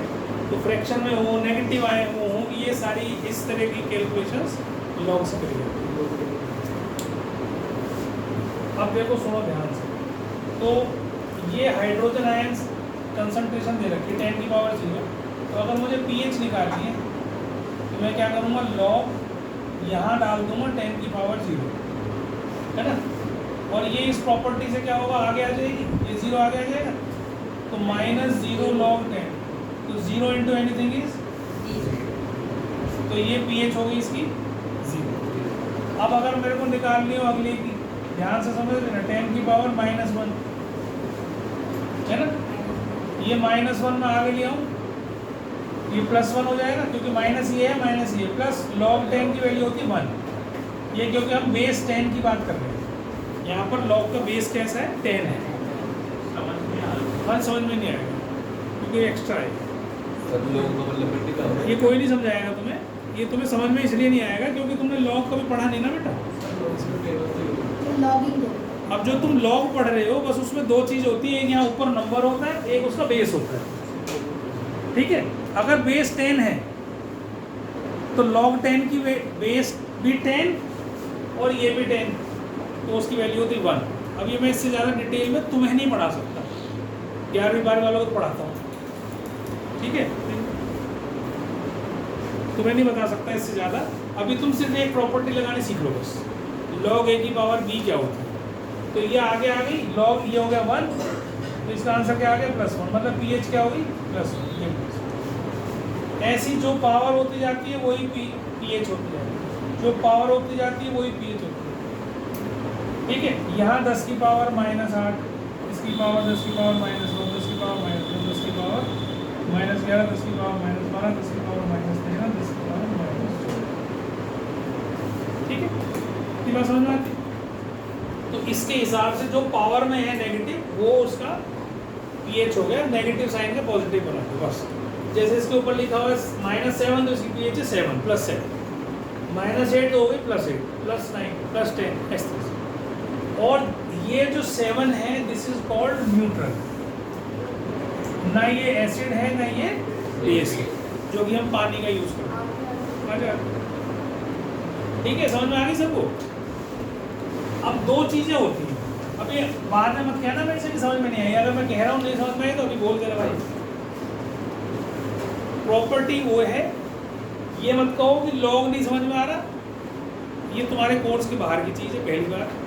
दूसरी बात, लॉग तुमने आज तक पढ़ा नहीं है इसलिए अजीब सा लग रहा होगा तुम्हें पढ़ते हुए। तुम सिर्फ ये याद रखो ये ऐसा होता है और उससे ये पीएच निकलती है। तुम्हें टीचर इतना भी नहीं बताएगी, मैं बता तो रहा हूँ ना, मैं बस इतना समझ। तुम्हें ये स्केल बनवाया जाए बस, और बता दिया जाएगा, उसमें ऊपर भी नहीं लिखेंगे वो, तुम्हें पीएच बता देंगे, कह रहे हैं 7 से छोटे एसिड और 7 से बड़े बेस, यही समझाएंगे टीचर, इसके अलावा दूसरी चीज़ नहीं बताएंगे। ठीक है, अब समझ इतना ही दे रखा है एनसीईआरटी में, उससे ऊपर का बता रहा हूँ तुम्हें, इसलिए थोड़ा दिक्कत हो रही है। तो ये हाइड्रोजन आयंस होते हैं, उनकी कंसंट्रेशन जितनी ज़्यादा होगी उतना ही स्ट्रॉन्ग एसिड होगा। यही तो बताया मैंने, स्ट्रॉन्ग एसिड क्या होता है? जिसकी कंसंट्रेशन हाइड्रोजन आयन कंसंट्रेशन ज़्यादा हो वो उतना ही स्ट्रॉन्ग एसिड। अब इसको समझो आप, मैं क्या कह रहा हूँ, इसका मतलब क्या है? 1/10, इसका मतलब तो 1 है, इसका मतलब 1/100, इसका मतलब 1/1000, इसका मतलब 1/10,000, इसका मतलब 1/10,000 के बाद 1 लाख, है ना? तो जितने जीरो नीचे बढ़ते जा रहे हैं इसका मतलब नंबर छोटा होता जा रहा है। इसका मतलब जैसे जैसे हम इधर को बढ़ रहे हैं तो हाइड्रोजन आयन की कंसंट्रेशन कम होती जा रही है। कम हो रही कि नहीं हो रही? बताओ, होगी? समझ में आ गया? 4 तक तो आया समझ नहीं? तो हाइड्रोजन आयन कंसंट्रेशन उतनी ही कम होती चली जाती है। तो जितनी कम हो जाएगी उतना एसिड जो है वो वीक होता चला जाएगा। ठीक है, इतनी बात समझ में आती है? यहाँ से वीक होते होते यहाँ आगे न्यूट्रल हो गया। इसका मतलब यहाँ पर, अब देखो एक चीज़ और समझना, हाइड्रोजन आयन की कंसंट्रेशन और हाइड्रोक्साइड आयन की कंसंट्रेशन टोटल वो 10 की पावर -14 के बराबर होती है। ये भी 11th का कंसेप्ट है, पर तुम्हें याद रखना है कि हाइड्रोजन आयन कंसंट्रेशन और हाइड्रोक्साइड आयन कंसंट्रेशन एक सॉल्यूशन के अंदर 10 की पावर -14 से ज़्यादा नहीं हो सकती। कम हो सकती है, कम तो हो सकती है, नहीं ये कम ज़्यादा या कम नहीं, मतलब इतनी होगी, फिक्स्ड है उनका मल्टीप्लिकेशन किसी का ही ले लो। हाइड्रोजन आयन कंसंट्रेशन और हाइड्रोक्साइड आयन कंसंट्रेशन, देखो एसिड के अंदर बेस नहीं होता भाई, पानी होता है, पानी के तो OH आयंस होते ही है ना, पानी के सब एक होता है H+ OH-, है ना? अभी उसको भी समझा दूंगा, पोलर फॉर्म होती है इसकी वाटर की, H पॉजिटिव और OH नेगेटिव है। क्या पानी जो है वो ऐसे ब्रेक होता है ना, तो ये नेगेटिव है, पॉजिटिव आयन है, तो OH तो इसमें भी दे रहा है ना, बेस नहीं लेकिन ब्रेक तो हो रहा है ना, OH तो है उसके अंदर, OH आयंस तो है ना, जब पानी डाल रखा है वो उल्टा के बाद तो एक मिनट एक करते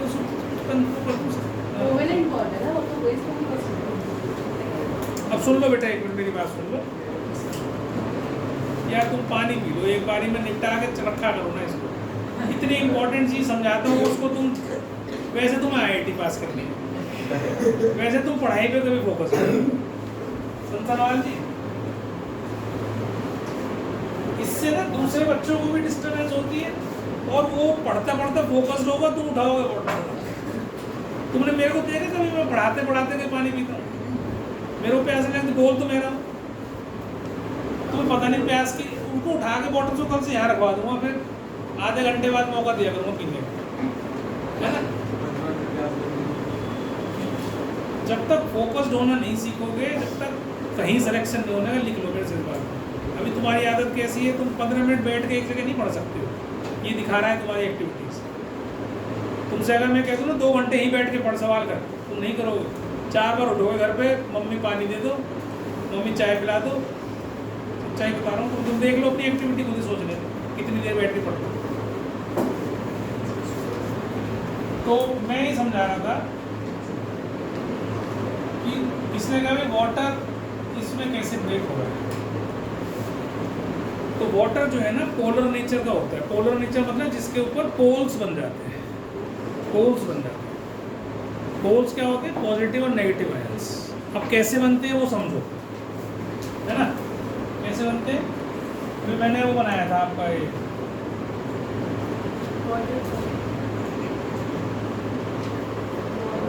इसका इलेक्ट्रॉन डॉट स्ट्रक्चर ऐसे बनाया था मैंने, है ना। H2O बनाया था। अब फिर मैंने तुम्हें ये भी समझाया था FON सबसे इलेक्ट्रोनेगेटिव क्लोरीन, उसके बाद ऑक्सीजन, उसके बाद नाइट्रोजन। इलेक्ट्रोनेगेटिव का मतलब क्या? जो इलेक्ट्रॉन्स को अपनी तरफ पुल करने की क्षमता हो उसके अंदर, है ना, ज़्यादा खींच ले। तो ये जो बॉन्ड पेयर तुम देख रहे हो, this is called bond pair. जो शेयरिंग हुई है ये कहलाते हैं लोन पेयर्स। जो डॉट डॉट 2 लगे हुए हैं ना, जो कहीं पार्टिसिपेट नहीं कर रहे हैं, ये लोन पेयर्स। और ये जो 2 हैं ये these are called bond pairs. ठीक, ये बॉन्ड पेयर और वो लोन पेयर जो पार्टिसिपेट नहीं कर रहा है। अब इस ऑक्सीजन में वो ताकत है कि ये जो इनमें शेयरिंग हुई, इस शेयरिंग की इस इलेक्ट्रॉन को जो हाइड्रोजन के नज़दीक था उसको खींच लेगा अपनी तरफ। यहाँ लिया, यहाँ से हटाया, यहाँ लिया, पुल कर देगा अपनी तरफ। इतनी बात समझ में आ गई? क्या बोला मैंने? ऑक्सीजन जो है वो बहुत इलेक्ट्रोनेगेटिव है, इस वजह से जो ये हाइड्रोजन का बॉन्ड इलेक्ट्रॉन जो उसने शेयर करा था, उसको शेयर तो करा ही करा, उसको अपनी तरफ और पुल कर लिया, खींच लिया अपने पास, छीना नहीं, अपने नज़दीक ले आया। कोई भी चीज़ इसमें समझना क्या है, इसमें समझना क्या, मैग्नेट रख दूँ तेरे बराबर में और एक लोहा रख दूँ, उसने उसको खींच लिया, उसमें क्या समझनी है? स्ट्रॉन्ग बॉन्ड खींच लिया, मैग्नेट स्ट्रॉन्ग थी, उसने खींच लिया। ऑक्सीजन इलेक्ट्रोनेगेटिव है, इसलिए जो हाइड्रोजन मतलब ये स्ट्रॉन्ग मैग्नेट है। और जो ये इलेक्ट्रॉन है ये एक वो है आयरन नेल, इसने जो पुल कर लिया, छीन नहीं लिया, सिर्फ अपने पास खींच लिया, नज़दीक ले आया। अब इलेक्ट्रॉन पे चार्ज कैसा होता है? माइनस। जब माइनस चीज़ कोई किसी के नज़दीक जाएगी तो उसके नेगेटिव, और ये कैसा है? ये भी नेगेटिव है, ये तो नेगेटिव है। Electron oxygen is a non metal, तो इसके ऊपर तो वैसे ही इलेक्ट्रॉन की कमी है ना। चलो छोड़ो, कुछ भी नहीं है, पर इसके पास कितने इलेक्ट्रॉन्स थे? 8। इसके पास कितने इलेक्ट्रॉन्स थे? 8। तो 2 6 लिखा मैंने। पहले इसके पास 8 इलेक्ट्रॉन थे, मतलब -8 चार्ज था इसमें। अब जब मैंने इसको इसकी तरफ सरका दिया तो कुछ इलेक्ट्रॉन जो इसके ऊपर चार्ज था वो इसके नज़दीक पहुंच गया, तो इसका इलेक्ट्रॉन, इस ऑक्सीजन का जो चार्ज है वो थोड़ा सा बढ़ेगा कि नहीं बढ़ेगा? भाई कोई चीज़ को किसी के नज़दीक पहुंचा दूं मैं तो वो अपना इफेक्ट उसके ऊपर भी तो डालेगी जो जिसके पास पहुंची है ना। जैसे तुम्हारे पास कोई ऐसा बच्चा बिठा दूं मैं जो बिल्कुल ही ना पढ़ता हो, तुम कितने भी पढ़ाने वाले हो वो बोलता ही रहेगा, थोड़े थोड़े दिन तुम पढ़ रहे हो, थोड़े थोड़े पढ़ रहे हो, क्या होगा? तुम्हारा ध्यान भी भटक जाएगा। तो अपने जैसा बना देगा थोड़ा थोड़ा तुम्हें। वो बात अलग है कि थोड़ी देर बाद तुम कहने लगो, मन में आए तुम्हारे यार मेरी तो पढ़ाई नहीं करने दे रहा, वो तुम उसको उठ के उसके दूर चले जाओ, एक अलग इशू। लेकिन अब क्या करेगा, वो अपना असर डालेगा इलेक्ट्रॉन्स के ऊपर, तो नेगेटिव करेगा उसको, और नेगेटिव करेगा। तो ये तो हो जाएगा, इसके ऊपर और थोड़ा सा हल्का नेगेटिव चार्ज आ जाएगा जिसको हम डेल्टा नेगेटिव बोलते हैं। This symbol is called delta. ये सिंबल है डेल्टा, ये भी डेल्टा ही होता है। Alpha beta gamma delta, alpha beta gamma delta. ये तुमने पॉलिनोमियल में भी हमने यहाँ तक तो पढ़े थे ना, डेल्टा वाला ही सिंबल होता है, उन्हें डेल्टा वाले भी आते हैं। तो इसके ऊपर एक छोटा सा नेगेटिव चार्ज आ जाएगा जिसको हम डेल्टा नेगेटिव कह रहे हैं। अब इससे दूर चला गया वो नेगेटिव वाला आदमी, तो ये कुछ पॉजिटिव हो गया, है ना। तो ये क्या हो गया, डेल्टा पॉजिटिव। ये क्या हो गया, डेल्टा पॉजिटिव। फिर नेगेटिव दूर जाएगा तो इसके ऊपर चार्ज कैसा हो जाएगा, कम हो जाएगा नेगेटिव का असर, तो इस पर डेल्टा पॉजिटिव आ गया। तो भाई कुछ तो ठीक सा हुआ है। इसके पास दो बैठे थे, एक नेगेटिव था एक पॉजिटिव था, तो नेगेटिव वाला उठ के दूर चला गया, तो पॉजिटिव वाला रह गया इसके बराबर में। क्योंकि चल कुछ तो लूँगा इससे, मतलब उसके बाद तो पॉजिटिव हो जाएगा, ठीक। अब ये जो चार्जेस आ गए इनको हम बोलते हैं पोल्स बन गए, है ना। इसको क्या बोलते हैं, इसके ऊपर चार्ज ऑपोजिट चार्जेस आए, जैसे Na पॉजिटिव Cl नेगेटिव था, ऐसी कोवलेंट बॉन्ड होने के बावजूद इसके अंदर चार्जेस बन गए। ये बहुत इंपॉर्टेंट कंसेप्ट समझा रहा हूँ तुम्हें, तुम अगर नहीं समझोगे तो फिर कुछ समझ में नहीं आने वाला। पानी में देखो तुम सब चीज़ घुल जाती है, पानी में यूनिवर्सल सॉल्वेंट कहा जाता है पानी, लगभग सब चीज़ें। लगभग का मतलब ये नहीं होता कि 100%, नहीं 99 भी नहीं। अगर 80% भी घुल रही है तो भी बहुत बड़ी बात है किसी एक ही चीज़ में, नहीं तो like dissolves like. Covalent compounds में कोवलेंट कंपाउंड घुलते हैं। कभी मिट्टी के तेल में पानी होता देखा है, तो मिट्टी का तेल या पेट्रोल या डीजल ये सारे कोवलेंट कंपाउंड्स हैं, वो पानी में नहीं घुलते, तो ये एक्सेप्शन है। लेकिन C2H5OH इथाइल अल्कोहल, C6H12O6 ये सब covalent compound they are soluble in पानी में। लेकिन इसके अंदर नमक भी घुल जाता है जो कि आयनिक है, Na पॉजिटिव Cl नेगेटिव। तो पानी में आयनिक भी घुल रहे हैं, पानी में कोवलेंट भी घुल रहे हैं। समझ में आ रही है बात ये? अब पानी में कोवलेंट घुल रहे हैं तो समझ में आता है, क्योंकि भैया कोवलेंट वो है, कोवलेंट वो है, पानी भी कोवलेंट है और कोवलेंट कंपाउंड तो कोवलेंट है भाई। ग्लूकोज इज कोवलेंट कंपाउंड, पानी इज कोवलेंट कंपाउंड, उसमें घुल गया तो समझ में आ रही बात। उसमें नमक क्यों घुला, जो कि आयनिक कंपाउंड है। तो उसका आंसर दे रहा हूं मैं तुम्हें, ये पोलर नेचर। उसका आंसर है ये कि इसके ऊपर क्योंकि पोल्स आ जाते हैं, छोटे छोटे चार्जेस आ जाते हैं, इसकी वजह से ये उनके जैसा लगने लगता है, Na पॉजिटिव Cl नेगेटिव जैसा लगने लगता है। तो ये लाइक हो जाता है इसके, इसीलिए नमक इसमें घुल गया। समझ में आ रही है मेरी बात? और वाटर पे से चार्ज हो जाते हैं, वाटर पे चार्ज आ रहा है डेल्टा नेगेटिव पॉजिटिव, तो ये पोलर नेचर हो गया। इसको कहते हैं पोल्स आ गए, इसको पोलर नेचर ऑफ वाटर। ये शब्द आगे पढ़ोगे तुम, पोलर नेचर ऑफ वाटर। ये लेकिन यहाँ नहीं पढ़ोगे कभी भी, ये 11वीं क्लास में पढ़ोगे तो उसको कभी कोई समझाएगा। पर मैं कह रहा हूँ पोलर नेचर ऑफ वाटर का मतलब वाटर के ऊपर पोल्स आ जाना। वो किस लिए आता है, ऑक्सीजन की इलेक्ट्रोनेगेटिविटी की वजह से। तो ये इसमें ये भी घुल गया, इसमें C2H5OH भी घुल गया जो कि कोवलेंट है, और ये जो है आयनिक है, लेकिन दोनों डिसॉल्व हो गए। बात समझ में आ गई मेरी? तो अब ये ब्रेक हो गया ना ऐसा, H पॉजिटिव OH नेगेटिव। तो कभी भी सॉल्यूशन में जब कोई चीज़ डाली जाती है तो उसके अंदर दोनों तरह के आयंस होते हैं, OH आयंस भी होते हैं, हाइड्रोजन आयंस भी होते हैं। अब किस बात पे डिपेंड करेगा, अगर किसी सॉल्यूशन में H भी है और OH भी है तो तुम कैसे बताओगे भैया ये एसिड है कि बेस है? कैसे बताओगे? जिसमें हाइड्रोजन आयंस ज़्यादा, हाइड्रोक्साइड कम, वो एसिड। जिसमें हाइड्रोजन आयंस ज़्यादा और OH कम, तो वो एसिड। जिसमें बराबर, वो न्यूट्रल, जो कि 7 आ गया। और जिसमें OH आयंस ज़्यादा, हाइड्रोजन आयन कम, वो बेस। बात समझ में आ रही मेरी क्या कह रहा हूँ? सब में होते हैं, सब में पानी होता है ना उसमें, तो पानी की वजह से OH आयंस आ जाते हैं ना। सारे कॉल का बोल दो। जो एल्कोहल है इसमें हाइड्रोजन ज़्यादा की वो इसमें कोई नहीं है बेटा, हाइड्रोक्साइड ये आयंस ही नहीं है ना, इसमें कोवेलेंट बॉन्ड बता दो। ये तो कोवेलेंट बॉन्ड बना रहा है ना, तो इसमें आयन नहीं आएंगे पानी में, जभी तो उसमें इलेक्ट्रिसिटी इसमें जभी तो पास नहीं हुई थी, अभी तो बताया था, ठीक है। और OH आयंस देता नहीं है कभी भी, आयनिक नहीं है ना कोवेलेंट बॉन्ड। समझ में आ गई? जिसमें हाइड्रोजन आयंस ज़्यादा, हाइड्रोक्साइड कम, वो एसिड। जिसमें हाइड्रोक्साइड ज़्यादा, हाइड्रोजन आयन कम, वो बेस। और दोनों का मल्टीप्लिकेशन 10 की पावर -14 ही होता है, न कम न ज़्यादा होना चाहिए। सर ऐसा कैसे? अब यार ये मैं अब नहीं समझा सकता, मोलैरिटी का कंसेप्ट मैं तुझे क्या समझाऊंगा।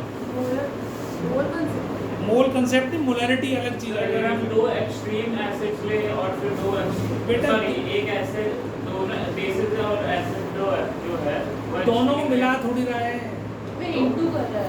यार, एक ही चीज को देख रहा है ना, उसमें सॉल्यूशन तो एसिड का बना रहा है ना, बेस का बना रहा है। तुझे कैसे पता चलेगा? तूने एक HCl लिया, तुझे नहीं पता ये एसिड है, तूने पानी में डाल दिया, समझ रहे हैं? तो उसमें क्या आएंगे? उसमें H ज़्यादा होंगे कि OH ज़्यादा होंगे? H ज़्यादा होंगे, क्योंकि वो ये पार्शली आयनाइज होगा, वो कम्प्लीटली आयनाइज हो जाएगा, क्योंकि वो आयनिक कंपाउंड। देखो तो उसमें हाइड्रोजन आयंस आ गए तुम्हारे पास खूब सारे, तो वो एसिड है। तुमने चेक करा भाई इसमें कौन कितने हाइड्रोजन आयंस है, तो तुम्हारे पास चला इसमें हाइड्रोजन ज़्यादा है, OH थोड़े से।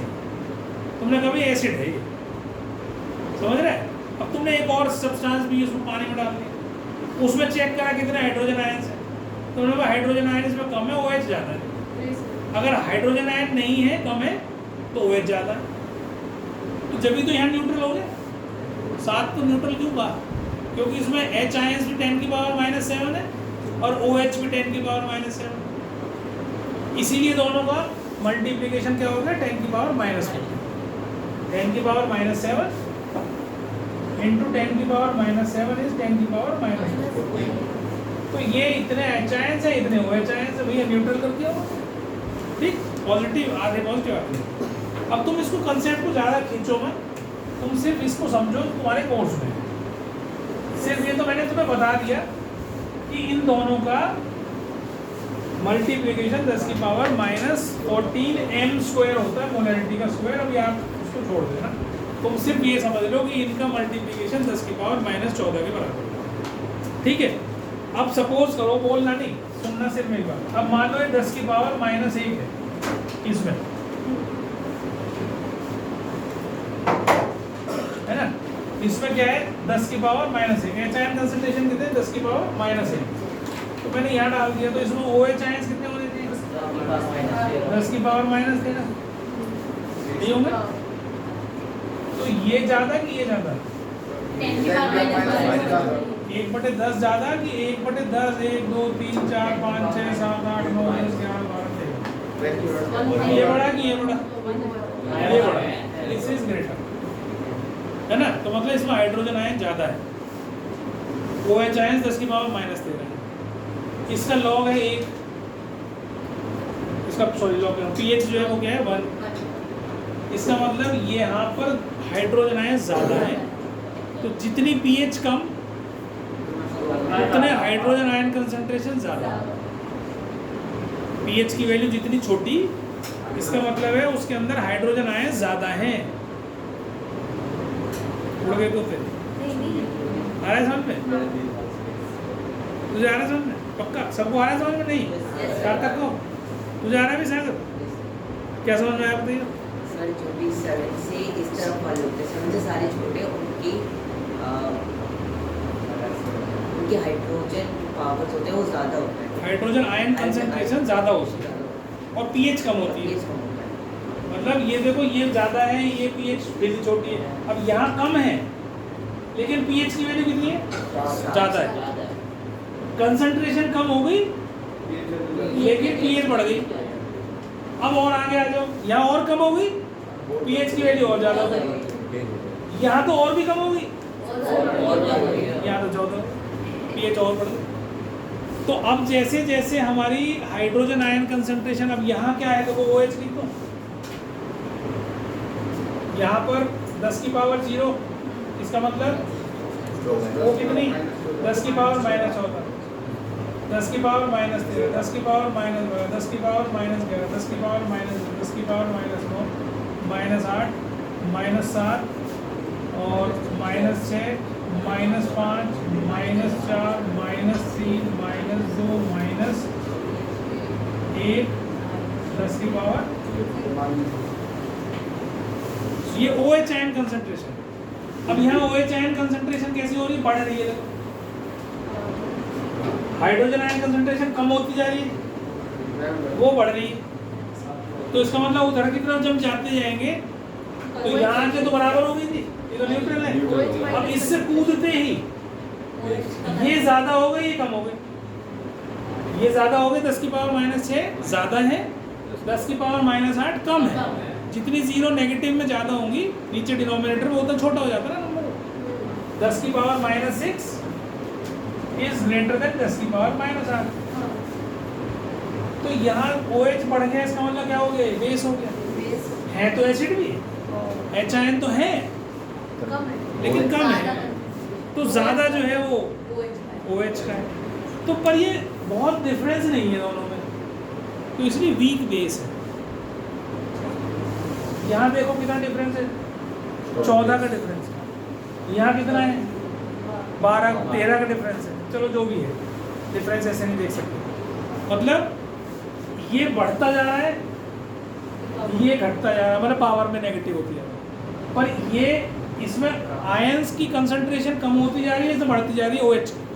यहाँ आए और कम हो गई, वो और बढ़ गई, वो आए और कम हो गई, वो और बढ़ गई। तो इससे क्या पता चल रहा है कि जब हम 7 से राइट की तरफ मूव करना शुरू करते हैं तो OH बढ़ता है, तो बेसिक नेचर बढ़ जाता है, basic nature increases, base strong base होता चला जाता है। जितना स्ट्रॉन्ग बेस होगा उसकी pH उतनी ही ज़्यादा होती चली जाएगी। स्ट्रॉन्ग बेस होने का मतलब है उसकी pH उतनी ही ज़्यादा, स्ट्रॉन्ग एसिड होने का मतलब है उसकी pH उतनी ही कम होती चली जाएगी। इधर की तरफ acid nature increases.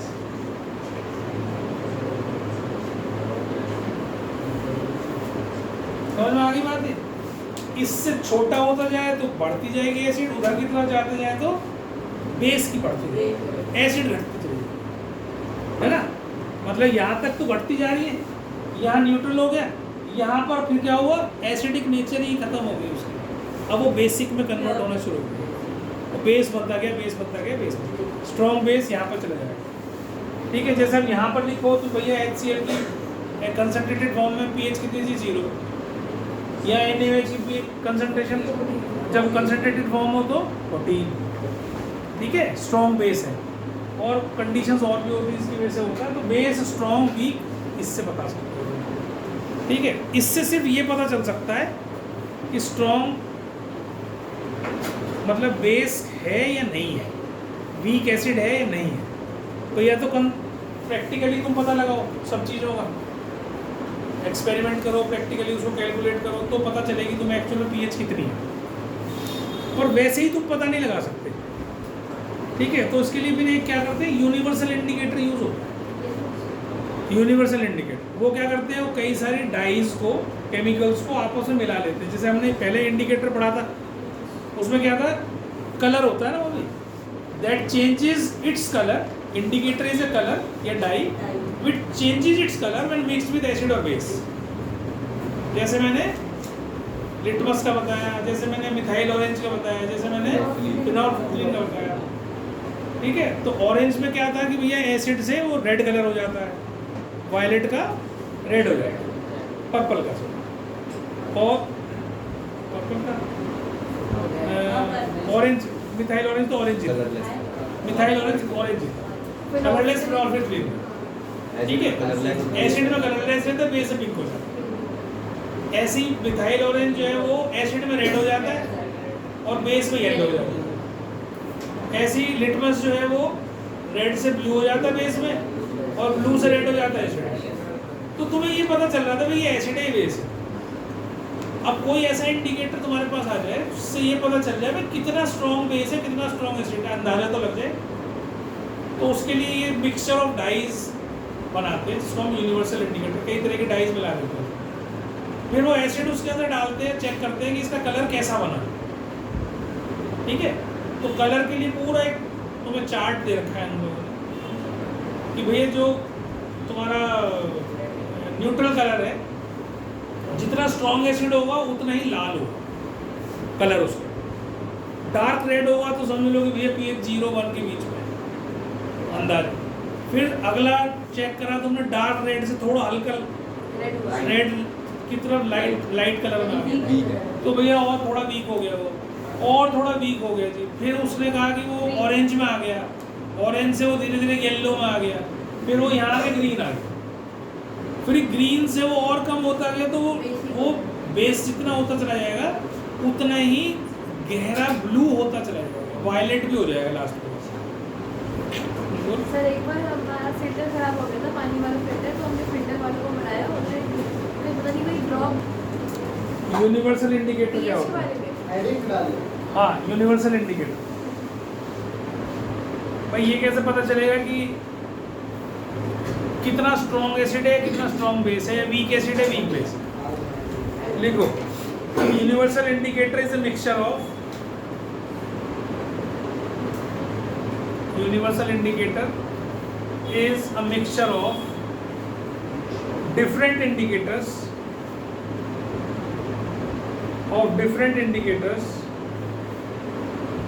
which gives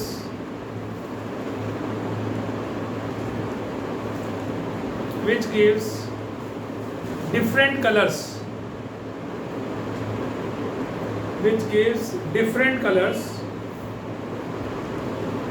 at different pH values,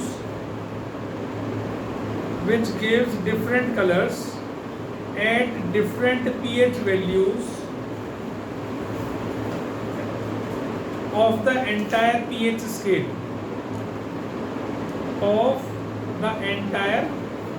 pH scale, sir पर जो नॉर्मल इंडिकेटर होते हैं वो बस कलर चेंज करते हैं, ये नहीं पता चलता कि वो स्ट्रॉन्ग है या वीक है। सर पीएच अब मैं एक टेबल, हाँ बिल्कुल, पीएच की तो पी आगे का स्मॉल एच बड़ा स्मॉल p कैपिटल H।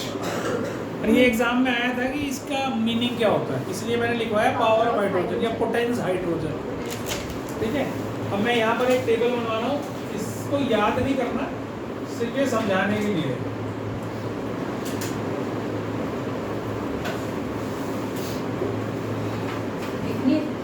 लिख लो तो अच्छा है, बढ़िया है। ये डार्क रेड,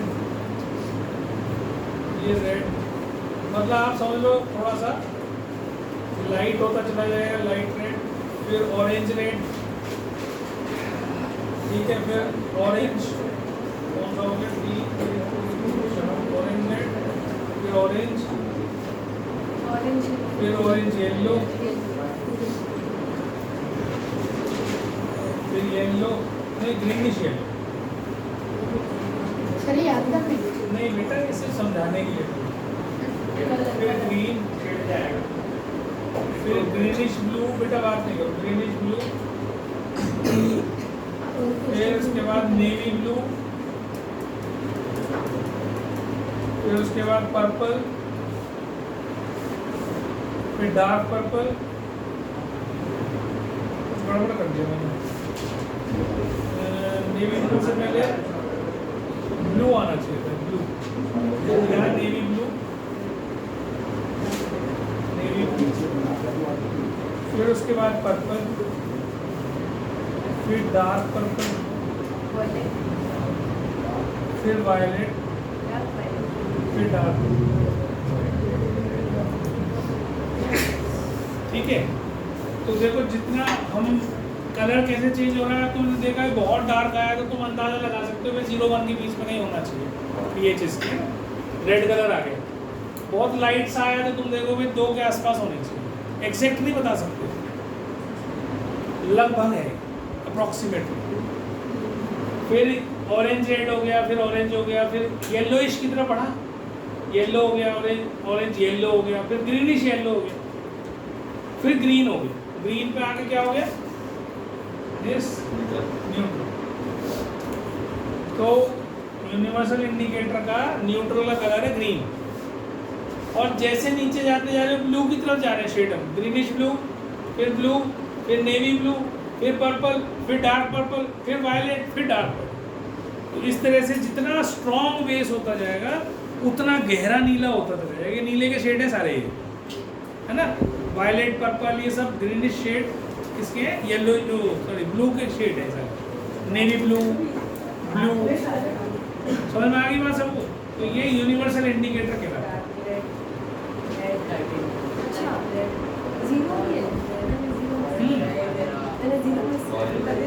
जीरो तो है, सबसे पहले पीएच पता है 10 की पावर 0 तो लिखा था, स्ट्रॉन्ग है।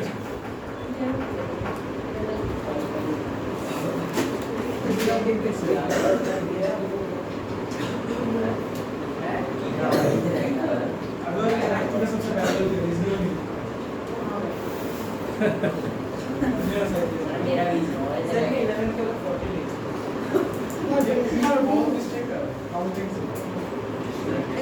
अब इसके बाद एक छोटा सा क्वेश्चन समझा रहा हूँ, उसको भी याद रखना, एग्जाम में बहुत पूछा जाता है। लिख लिया सबने? जल्दी करो, तो बात याद है तो लिखते धीरे धीरे हो।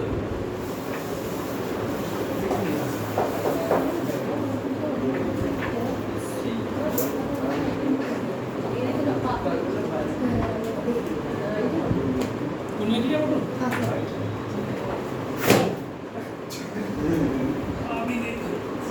पुरानी हो गई मेरी किताब की। नाम कैसे है? नाम कैसे? लखबीर सिंह है हमारी तो बहुत मोटी है। ये लखबीर सिंह है। ये तो अलग केमिस्ट्री हो गई ना। ये कौन सा एडिशन है पता तुम्हें? अरे कितने साल पुरानी है? 2006 का है। अच्छा वहाँ पे कार्यक्रम तो पैदा भी नहीं होता। इतनी पतली मेरे पास अभी भी रखी है इतनी बड़ी। सर इससे तो कितने साल के बाद ऐसा और देखो तुम्हें इसी से पढ़ा रहा हूँ हर साल में, मैं हर साल इसी से पढ़ा, चेंज थोड़ी होगा उसमें। सर मैंने इतनी बुरी हो जाती है एक साल में। मैं संभाल के रखता हूँ, तुम्हारे में मेरे में ये अंतर है। बात नहीं करो कर लो। अरे तुम्हारी उम्र भी नहीं है इतनी जितनी मेरी बुक की उम्र है। तुम तो 2 साल बड़ी। 2007 के हो ना? सर मैं 9 का सर 9 का। तू तो अभी 9 का नहीं, मेरा लगता है 12-13 में होगा। कल तेरे में वही 10 साल के बालक की है, चाइल्डिश नेचर। आपने भैया बोला क्या? 2 साल हो गया भाई? अब देखो क्वेश्चन समझो एक बार, बेटा बात नहीं करो प्लीज,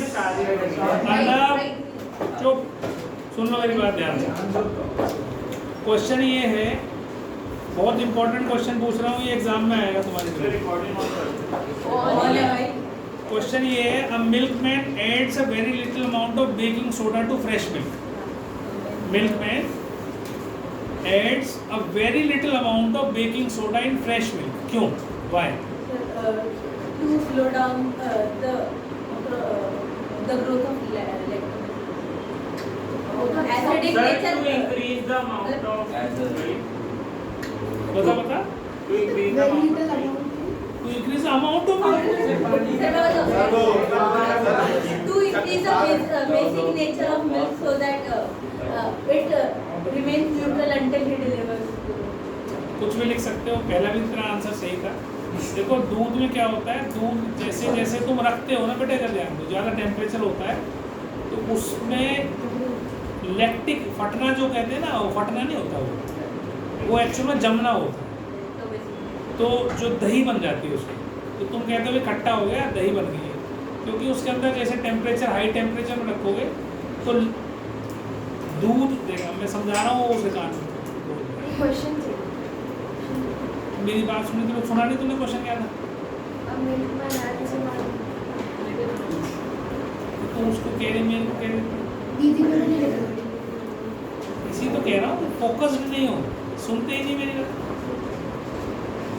क्वेश्चन ये था, milkman adds a very little amount of baking soda to fresh milk.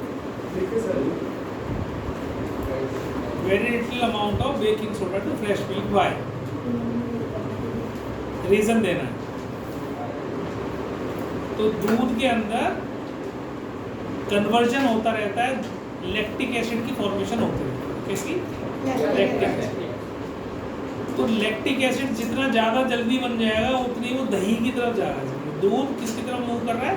दही की तरफ। तो हम लोग उसमें दही क्यों डालते हैं जब भी हम लोग कर्ड जो बनाते हैं? तो डाल दे तो वैसे ही रखते हैं, दही वैसी चल जाएगी, पर खट्टी और कड़वी जमेगी। दही का प्रोसेस, जब तुम उसमें दही का एक बूंद डाल देते हो तो उससे उसका प्रोसेस और फास्ट हो जाता है और जल्दी बन जाती है। ठीक है, और बस गाढ़ी भी जमती है। अब वो फिर क्या होता है, फट गया दूध तो फिर बेकार हो गया। ऐसा पनीर बना कोई बात नहीं, पनीर भी बन सकता है, ऐसा नहीं पनीर नहीं बनेगा। तुम उसको छोड़ो ना कि भाई पनीर ना बने उससे, इसलिए हम क्या करते हैं, मतलब दही ना जमे उसके अंदर, लैक्टिक एसिड की फॉर्मेशन ज़्यादा ना हो, तो ये क्या करते हैं, उसकी पीएच को अल्कलाइन की तरफ धक्का मार देते हैं, उसकी पीएच 7 से ज़्यादा कर देते हैं। वो कैसे करेंगे, उसके अंदर कोई बेस मिला देंगे। अब NaH तो डाल नहीं सकते क्योंकि जला देगा, तो ऐसा डालेंगे जो खाने वाला बेस हो। खाने वाला बेस क्या है सबसे कॉमन? NaHCO3, baking soda. हाँ, तो बेकिंग सोडा ही होता है वो, सोडा बेकिंग सोडा। पाउडर तो कैसे डालेगा, केक थोड़ी बनाना है, उसमें तो एसिड भी होता है। बताओ, ठीक है, पूछ रही हो मैं सब चीज़ दे, क्वेश्चन का जवाब जब मैं चैप्टर पढ़ाऊंगा ना सब चीज़ों को मिल जाएगा। तो बेकिंग सोडा में जो है NaHCO3 होता है, ये डालने से उसकी जो pH है that shift towards acid basic 7 से ज़्यादा हो जाती है। तो अब क्या होता है, 7 से ज़्यादा हो जाएगी जब वो एसिड तो अभी भी बनेगा लेकिन उसको टाइम लगेगा बनने में, इतने में तुम्हें डिलीवर कर जाता है। तुम उसे उबाल लेते हो और फ्रिज में रख लेते हो, ये तो होता है। तो to delay the formation of lactic acid we add small amount of baking soda to it to delay the formation of lactic acid. क्या कह रहा है, दूध वाले डालते हैं, सब डालते हैं, नहीं तो इनके रोज दूध बाहर सड़क पे गिरे हुए मिलेंगे तो सारे फट जाएगा दूध। और इसके अंदर ये बर्फ भी डाल के लाते हैं। गर्मियों में तो पानी नहीं पिलाते हैं, तो उसमें बर्फ लेते हैं, बर्फ डाल देते हैं ताकि वो भी करते हैं ताकि ठंडा रहे। और एक लिमिट के बाद तो वो पिघल जाएगी ना बर्फ, तो इसलिए बाहर से क्या करते हैं, बोरी भी लपेटते हैं उससे और उसके ऊपर पानी डाल के रखते हैं ताकि क्वांटिटी तो बढ़ानी ही है, उन्होंने वो तो बताया था मैंने। उसके बिना तो उनका अपने बाप को भी दूध देंगे तो भी वो पानी मिला के देंगे। तो पाउडर मिला के ठीक है बेटा, सुनो मेरी बात सुन लो ध्यान से। तो दूध जो है उसको अल्कलाइन बना देते हैं ताकि लैक्टिक एसिड की फॉर्मेशन लेट हो जाए, डिले हो जाए। ठीक है, तो ये कारण है इसका। ये क्वेश्चन एग्जाम में बहुत बार आता है। अभी तो बोली में और क्या बोल रहा हूँ, delay the formation of lactic acid in milk, to delay the formation of lactic acid in milk small amount of baking soda is added to delay the formation of lactic acid in milk.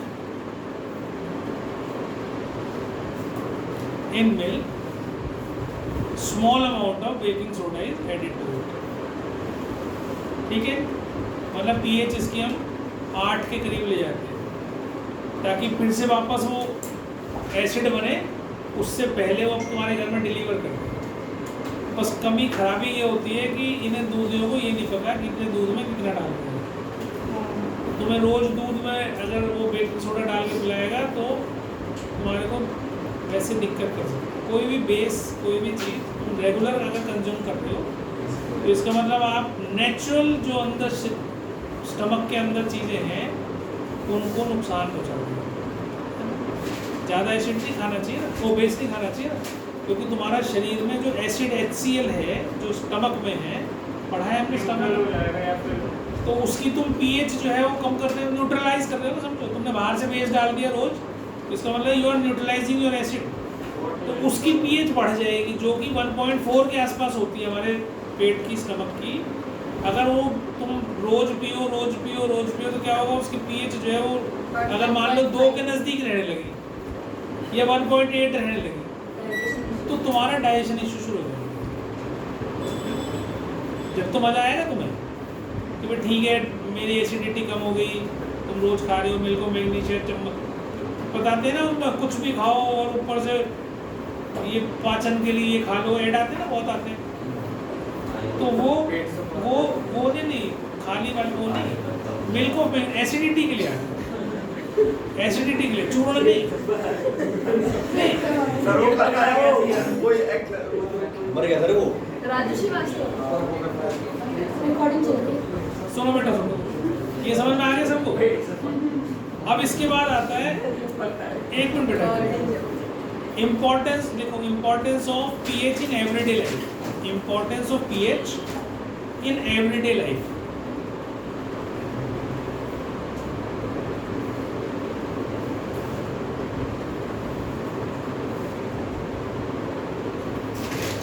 Importance of pH in everyday life. अब पहला है कि pH in our digestive system, पहला point लिखो, pH in our digestive system.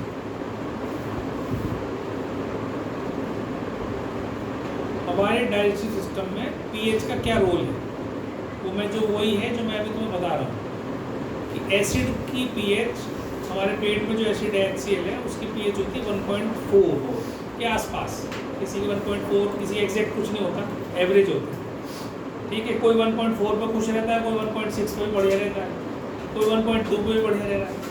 तो एक average बता देते हैं कि भाई ये इतने आसपास। जैसे तुम देखते हो ब्लड प्रेशर को मेजर करते हो तो उसको लिखते हुए 90, 120, 90 या 120, 80 जो भी कुछ, ठीक है। तो 120, 80 लिखा जाता है नॉर्मल, तो 120, 80 जो लिखा जाता है तुम्हारा, वो 120, 80 सबका नहीं हो सकता, किसी का 120 होगा, किसी का 115 होगा, किसी का 110 भी होगा, किसी का 80 का 70 भी होगा, किसी का 90 भी होगा।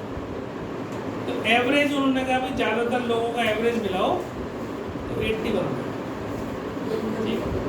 बनता है, 145 तक भी हो, 40 तक भी हो, तो भी कोई दिक्कत नहीं दर्द होगी। कम हो तो कम भी ठीक है। सर अगर हम डाइल्यूट और कंसंट्रेशन करते हैं एसिड, उसको पीएच लेवल बिगड़ जाएगी। पीएच लेवल नहीं बिगड़ेगी, मजे में भी ना पता क्या आएगा, ऊपर का 40 नीचे का 50। मछलियों का कुछ अलग होता है यार ये तो ना, तो उसके खाने से क्या होता है, ये पीएच और कम हो जाती है, एसिड बढ़ जाता है और स्ट्रॉन्ग एसिड बन गया। पर तुम्हारे पेट को झेलने की आदत तो 1.4 की है, और तुमने उसे खा खा के जो है कर दिया 1। अब क्या होगा, फिर वो एसिड बाहर की तरफ भागना शुरू करेगा, तो तुम्हें फिर खट्टी डकारें आती हैं, है ना। कई बार इतना ज़्यादा हो जाता है कि तुम जब डकार आती है उसके साथ एसिड भी बाहर आ जाती है, खट्टी, उल्टी भी हो जाती है, वोमिटिंग हो जाती है, खट्टी। बस हो गई थी, मैंने वो एक्सपायरी खा ली पूरी। क्या खा ली? पता नहीं एक्सपायरी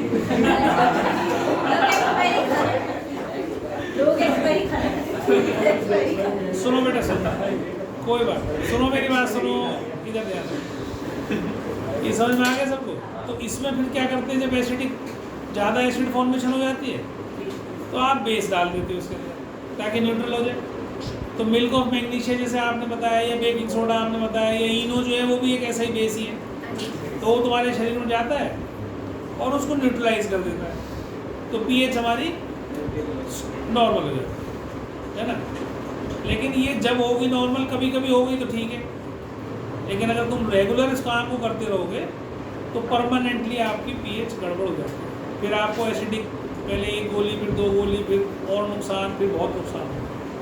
तो ये पीएच का रोल है हमारे डाइजेस्टिव सिस्टम में। तो लिखो, stomach produces HCl of pH, यही वाला, इसी के नीचे लिखो our stomach produces HCl of pH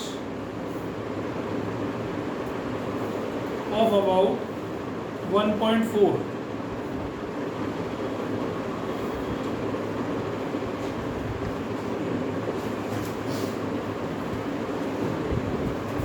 ठीक है,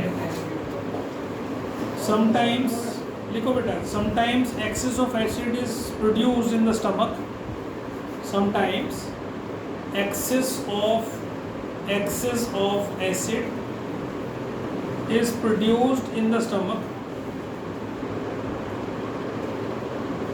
due to various reasons.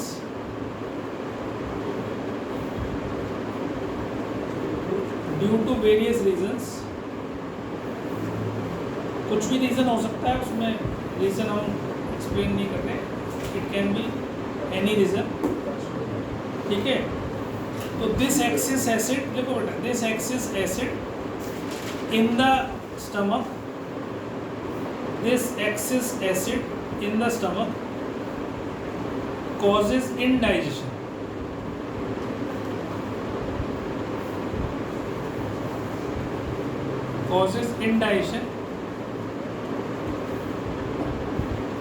Which produces pain and irritation. Which produces pain and irritation. अब यही लगातार रहता है तो अंदर फिर गैस्ट्रिक अल्सर्स भी हो जाते हैं, पेट में वुंड्स हो जाते हैं, अंदर जो तुम्हारा म्यूकस का लेयर है वो खराब हो जाता है, पेप्टिक अल्सर. ठीक है, तो ये होता है. अब लिखो in order to cure indigestion, इसी में लिखो in order to cure indigestion. Indigestion ही तो पढ़ रहा है अभी. In order to cure indigestion we can take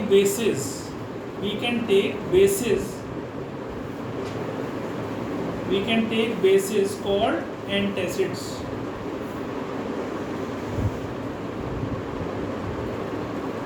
You can take bases called antacids which can neutralize excess acid, which can neutralize excess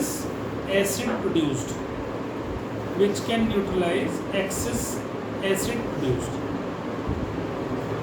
ठीक है, आगे बोलो. एक्सेस, EXCESS, ज़्यादा, जो ज़्यादा प्रोड्यूस हो गया है, एक्सेस एसिड प्रोड्यूस्ड, उसको न्यूट्रलाइज कर देता है ये एंटासिड. दूसरा आता है, हेडिंग लिखो दूसरे का, pH change in tooth decay as the cause of tooth decay. pH change as the cause of tooth decay. Decay, DECAY, decay मतलब खराब होगा. अब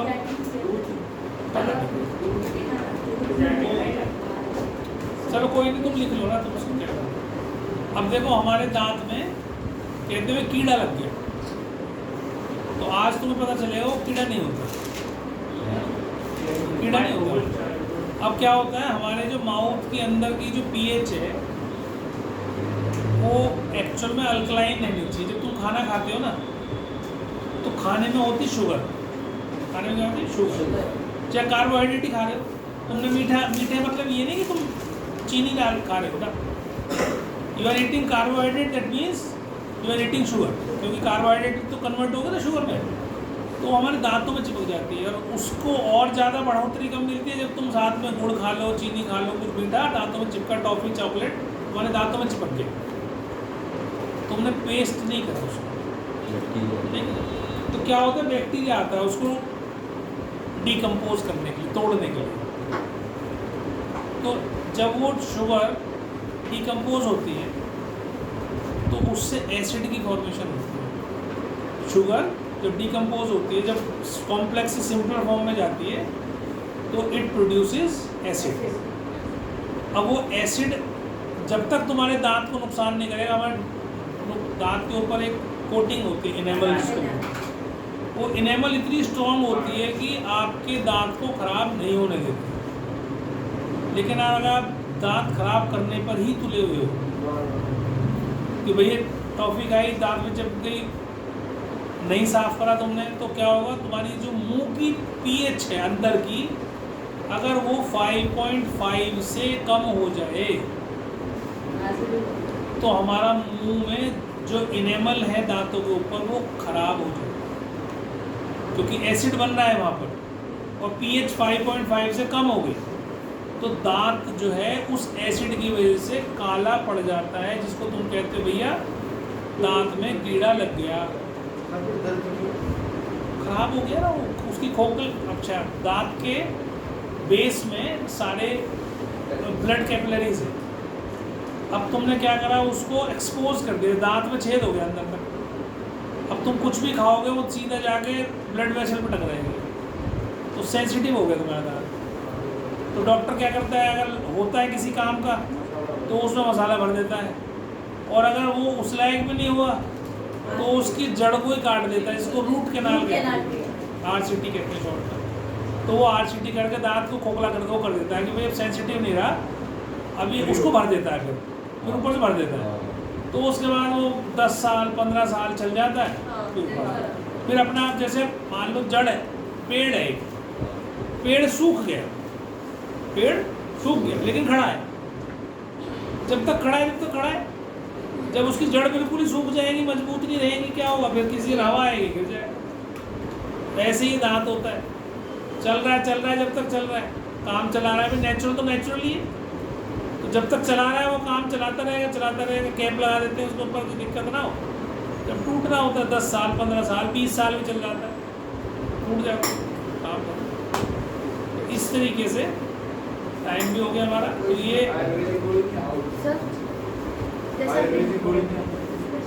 नहीं, इसकी कोई ऐसी गोली नहीं है, इसका इलाज केवल पेस्ट करना है या दातुन करना है। नीम देखो, अब मैं तुम्हें बेटा इधर ध्यान देखो, नीम की दातुन कराई जाती है तुम्हें, नीम कड़वा होता है बेसिक नेचर से, तो तुम्हारे मुंह में जब नीम की दातुन करते हो तो बेस आ जाता है, नीम से भी बेस मिल गया, वो उसको न्यूट्रलाइज कर देता है एसिड, तो तुम्हारे दांत मुंह की जो पीएच है वो 5.5 से कम हो नहीं पाती। सर, जो जैसे हमारे आजकल जो नाइट टूथपेस्ट का ट्रेंड चल रहा है कि इसमें नींबू है, अदरक है, नमक, वो सब बेकार ही है, क्योंकि हमारे जो मुंह होता है वो होता है एसिडिक, और हमें चाहिए होता है